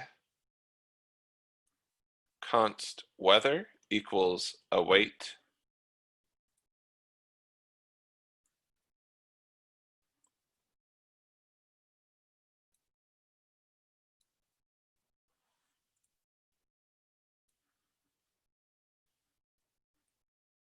like so.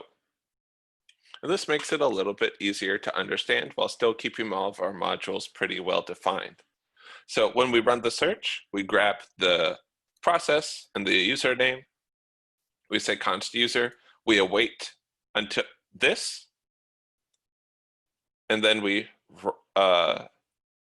once we've logged the search, then we look for the weather, and then we stringify out the results. You could even say, actually, why are we doing that? Why don't we just send these off at the same time, or only log the search if the search came back successfully.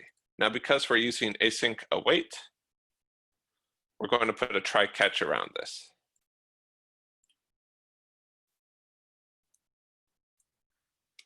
And if there was a problem, we're going to say console.log, an error occurred while retrieving your results.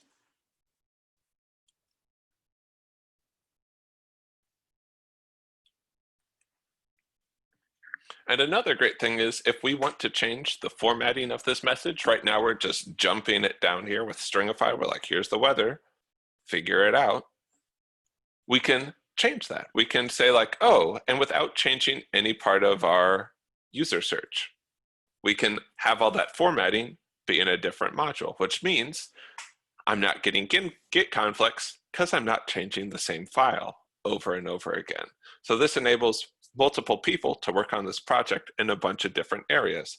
So let's say that me, Matt, and Daniel were the top 3 on my slide here. So lucky 3 all of you. Let's say that we said to Daniel, hey, go ahead and make sure that the user search, you're using the weather API, we can get the weather from it. Daniel goes ahead and just says, all right, I'm working on this and I'm returning a promise. That way the rest of the program can just decide what to do with that information once they get it. They ask for it, they get it. This includes all the information that they need. Meanwhile, Matt is working on some of the CLI aspects of it. So he might say like, okay, I wrote my own custom function called this.log search to be able to output it in there. I'm also working in the admin side of things, which reads it back out. And maybe there's some other admin functionality on there. Like maybe you can put in you can blacklist a user or ban list a user so that you can say, oh, look, there's no, this person's not allowed to use the app. So when this user types their name in, we say no, and that's under the admin portion. It starts to give us places to put things and to work on things independent from each other. Sure, sometimes you're going to cross object boundaries, but plenty of times you're not, and this is often what we mean when we start talking about object-oriented programming. We're trying to group pieces of functionality into groups of data and functions, and then we talk to those and ask them to do stuff, and then we have these other pieces that kind of orchestrate all of those actions together. But you'll notice that nowhere in here are we jumping down into how any of that works. The CLI module doesn't think about what API are we talking to, what arguments does it need, do I need to format it in any particular way? It just says, hey, go ahead, ahead and get the weather, and then and make sure that you log it as well. Doesn't know what file we're logging it to, and that's some of the abstraction that we're keeping away from it. This doesn't need to know all of that.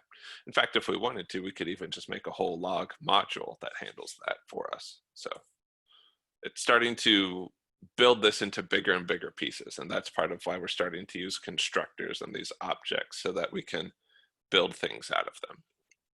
Questions?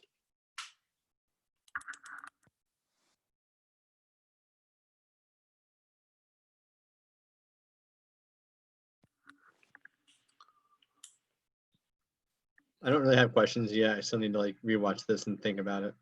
No worries. It's completely fine. Comments are also welcome if you have any of those. So the thing I would recommend doing is start out with what's the app, like try and describe it in words, try and describe the user flow, and then think about the responsibilities of that and sort of break those up into different pieces along the way.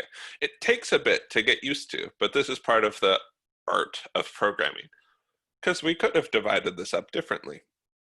We could have said, you know what, that we're going to just make the logging part of this big function that goes together. Like and neither of those is wrong, they're just different. We could have put the logging inside of the inside of a separate function. For example, we could have made a whole different section that is the logger and defined that rather than just have these both directly manipulate the file, things like that. So is there I guess this idea of separation of concerns where if this was sort of some deployed project where the user would only really get access to like this CLI thing, is that why you're trying to like kind of in CLI only have, like it doesn't know a lot of the functions, it just calls them? Yeah, so for example, what happens when we switch this over to using Inquirer? If we were depending on the, like always getting we had hard-coded, hey, we've got processed at argv or processed at argv4 in there. The only thing we need to change is the CLI module if we change it over to using Inquirer. The rest of it can stay the same. So it's all about making it sort of resilient in the face of change, or it's robust, so that if I change something about it, I was saying people aren't remembering all the commands, let's change it over to Inquirer. It's easy to do that. And that most of the program is like, yeah, that's fine, we don't care. And the idea is that these things aren't tightly coupled together. Like this, the user doesn't care where the information is. It's not trying to read information off the command line. It just gets that information from somewhere. Doesn't care if it's from the command line. We could even do some sort of replay functionality where we could say, like, as an admin, I would like to replay all the searches that my users made beforehand. Something like that. So it's all about keeping that sort of stuff open and easy to change. In a lot of cases, people will often program with that flexibility in mind, especially early on in a project. As projects get older, they tend to, and bigger, you tend to start optimizing more and more of those parts, and it can kind of tie you to existing solutions more and more, but especially at the beginning, flexibility is something that gets valued a lot. Is this similar to what we're going to be doing for the next homework? Like what we For just went through? For Tuesday. For Tuesday, I'd have to look ahead at what the homework is. Let's look. I don't keep a very tight look at what the homeworks are, and I lose what track of they are, and sometimes they change the homeworks on me. So let's just look at it together. All right. All right, one of the important things and generates an HTML web page that displays summaries for each person. Yeah, you would be doing something similar to this. Obviously, instead of outputting a text file, you're doing some other stuff. But you can do something like that with the Inquirer package, and then you're just going to be potentially entering some of these people. In fact, let's go ahead and add Inquirer to this program I was working on. just to show you, because of the way we architected it, it's not that big of a deal. We'll do that really quick, and then I've got a few tasks I gotta handle off camera. So we'll just get through it as fast as we can. So we decide, let's use Inquirer. So we say npm install Inquirer. The more I say it, the more my mouth doesn't want to say it. It's one of those words. It's the rah, rah, rah part of it. So while that's going, none of the rest of this needs to change. And I might even make my own section for it instead of the CLI section. I might say, you know what? CLI is fine. You can do that. But if you don't have any of those, if it's not admin or here, I'm going to ask you some questions down here. And let's actually do it this way. So I'm going to make a function called prompt user. And I'm going to prompt the user with a series of questions. So I'm going to say inquirer.prompt.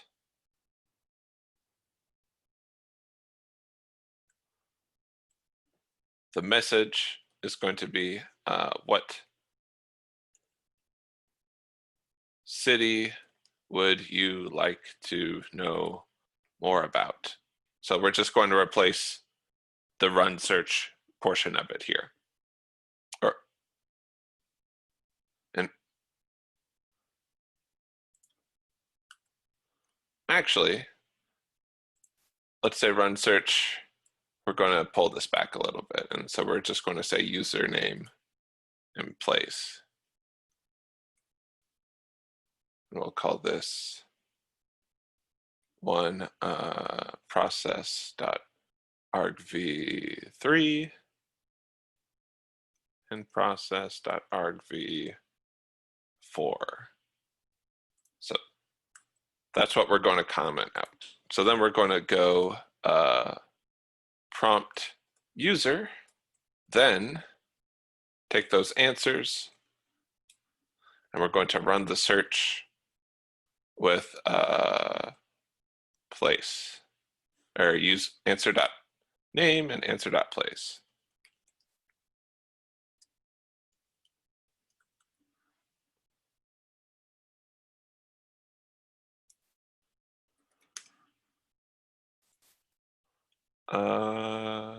Name would be place.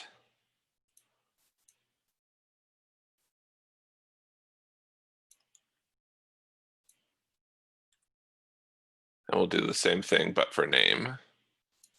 Do you have to put also type? I think if I don't specify type, it just assumes input. We'll find out. Defaults input, yeah. What is your name? So we prompt the user and then run the search. I don't want to make an await async function just for this, so we're just going to keep it like this. And so let's try that. So we'll say node CLI, and let's just say user. I'm a user, and it says error, error, error. So let's see, line 27.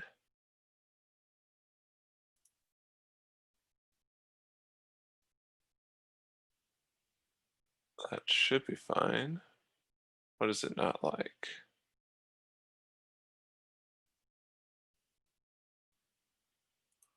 Let's put a semicolon there. Oh, haha. There we go.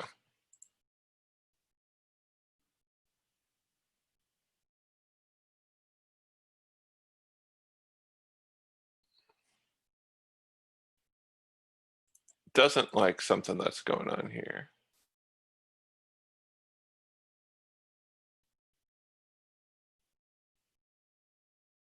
Yeah, that's fine, that's fine.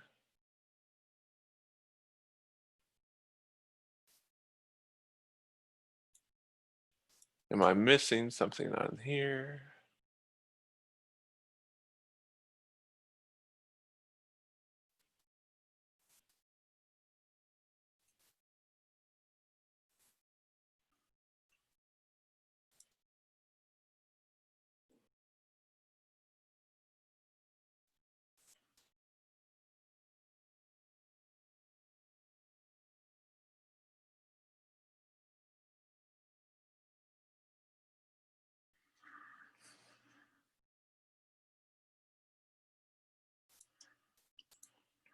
Huh.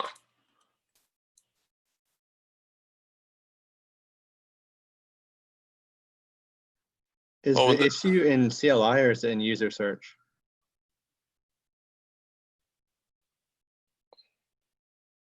I think it's in CLI, but that's a good question. Let me comment out this part. What I like to do is just whenever it's a stray character like that, I comment out some of the pieces I've been working on and see if it still encounters that issue.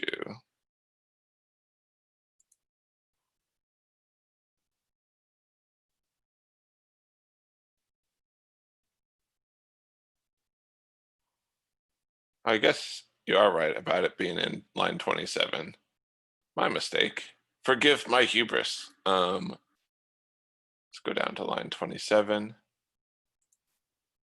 It's got that. Yep.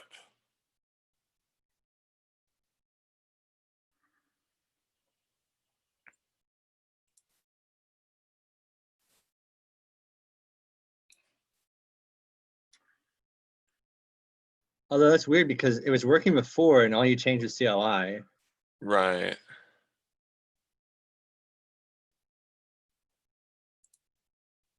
Find. That one's resolving the promise. That one's doing that. That one's doing that. Let's try it again real quick.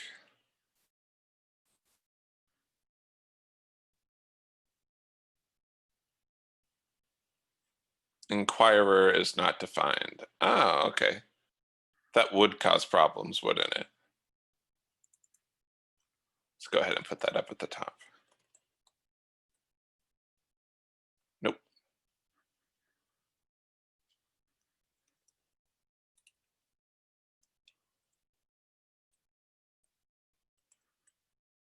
And hopefully that'll do it for us.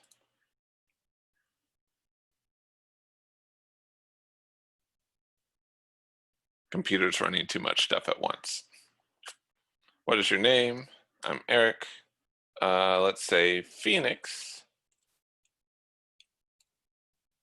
Arizona.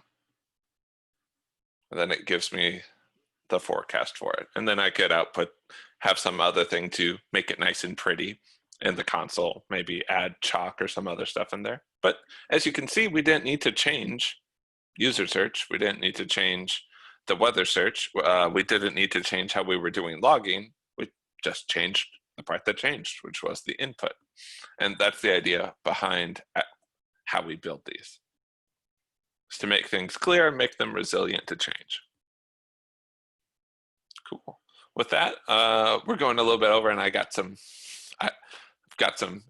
meeting stuff I got to handle, but it was great seeing y'all. Y'all have a wonderful day. If you have more questions about this, morning office hours, fantastic time to ask those kind of things. Good luck on the homework. We'll see you.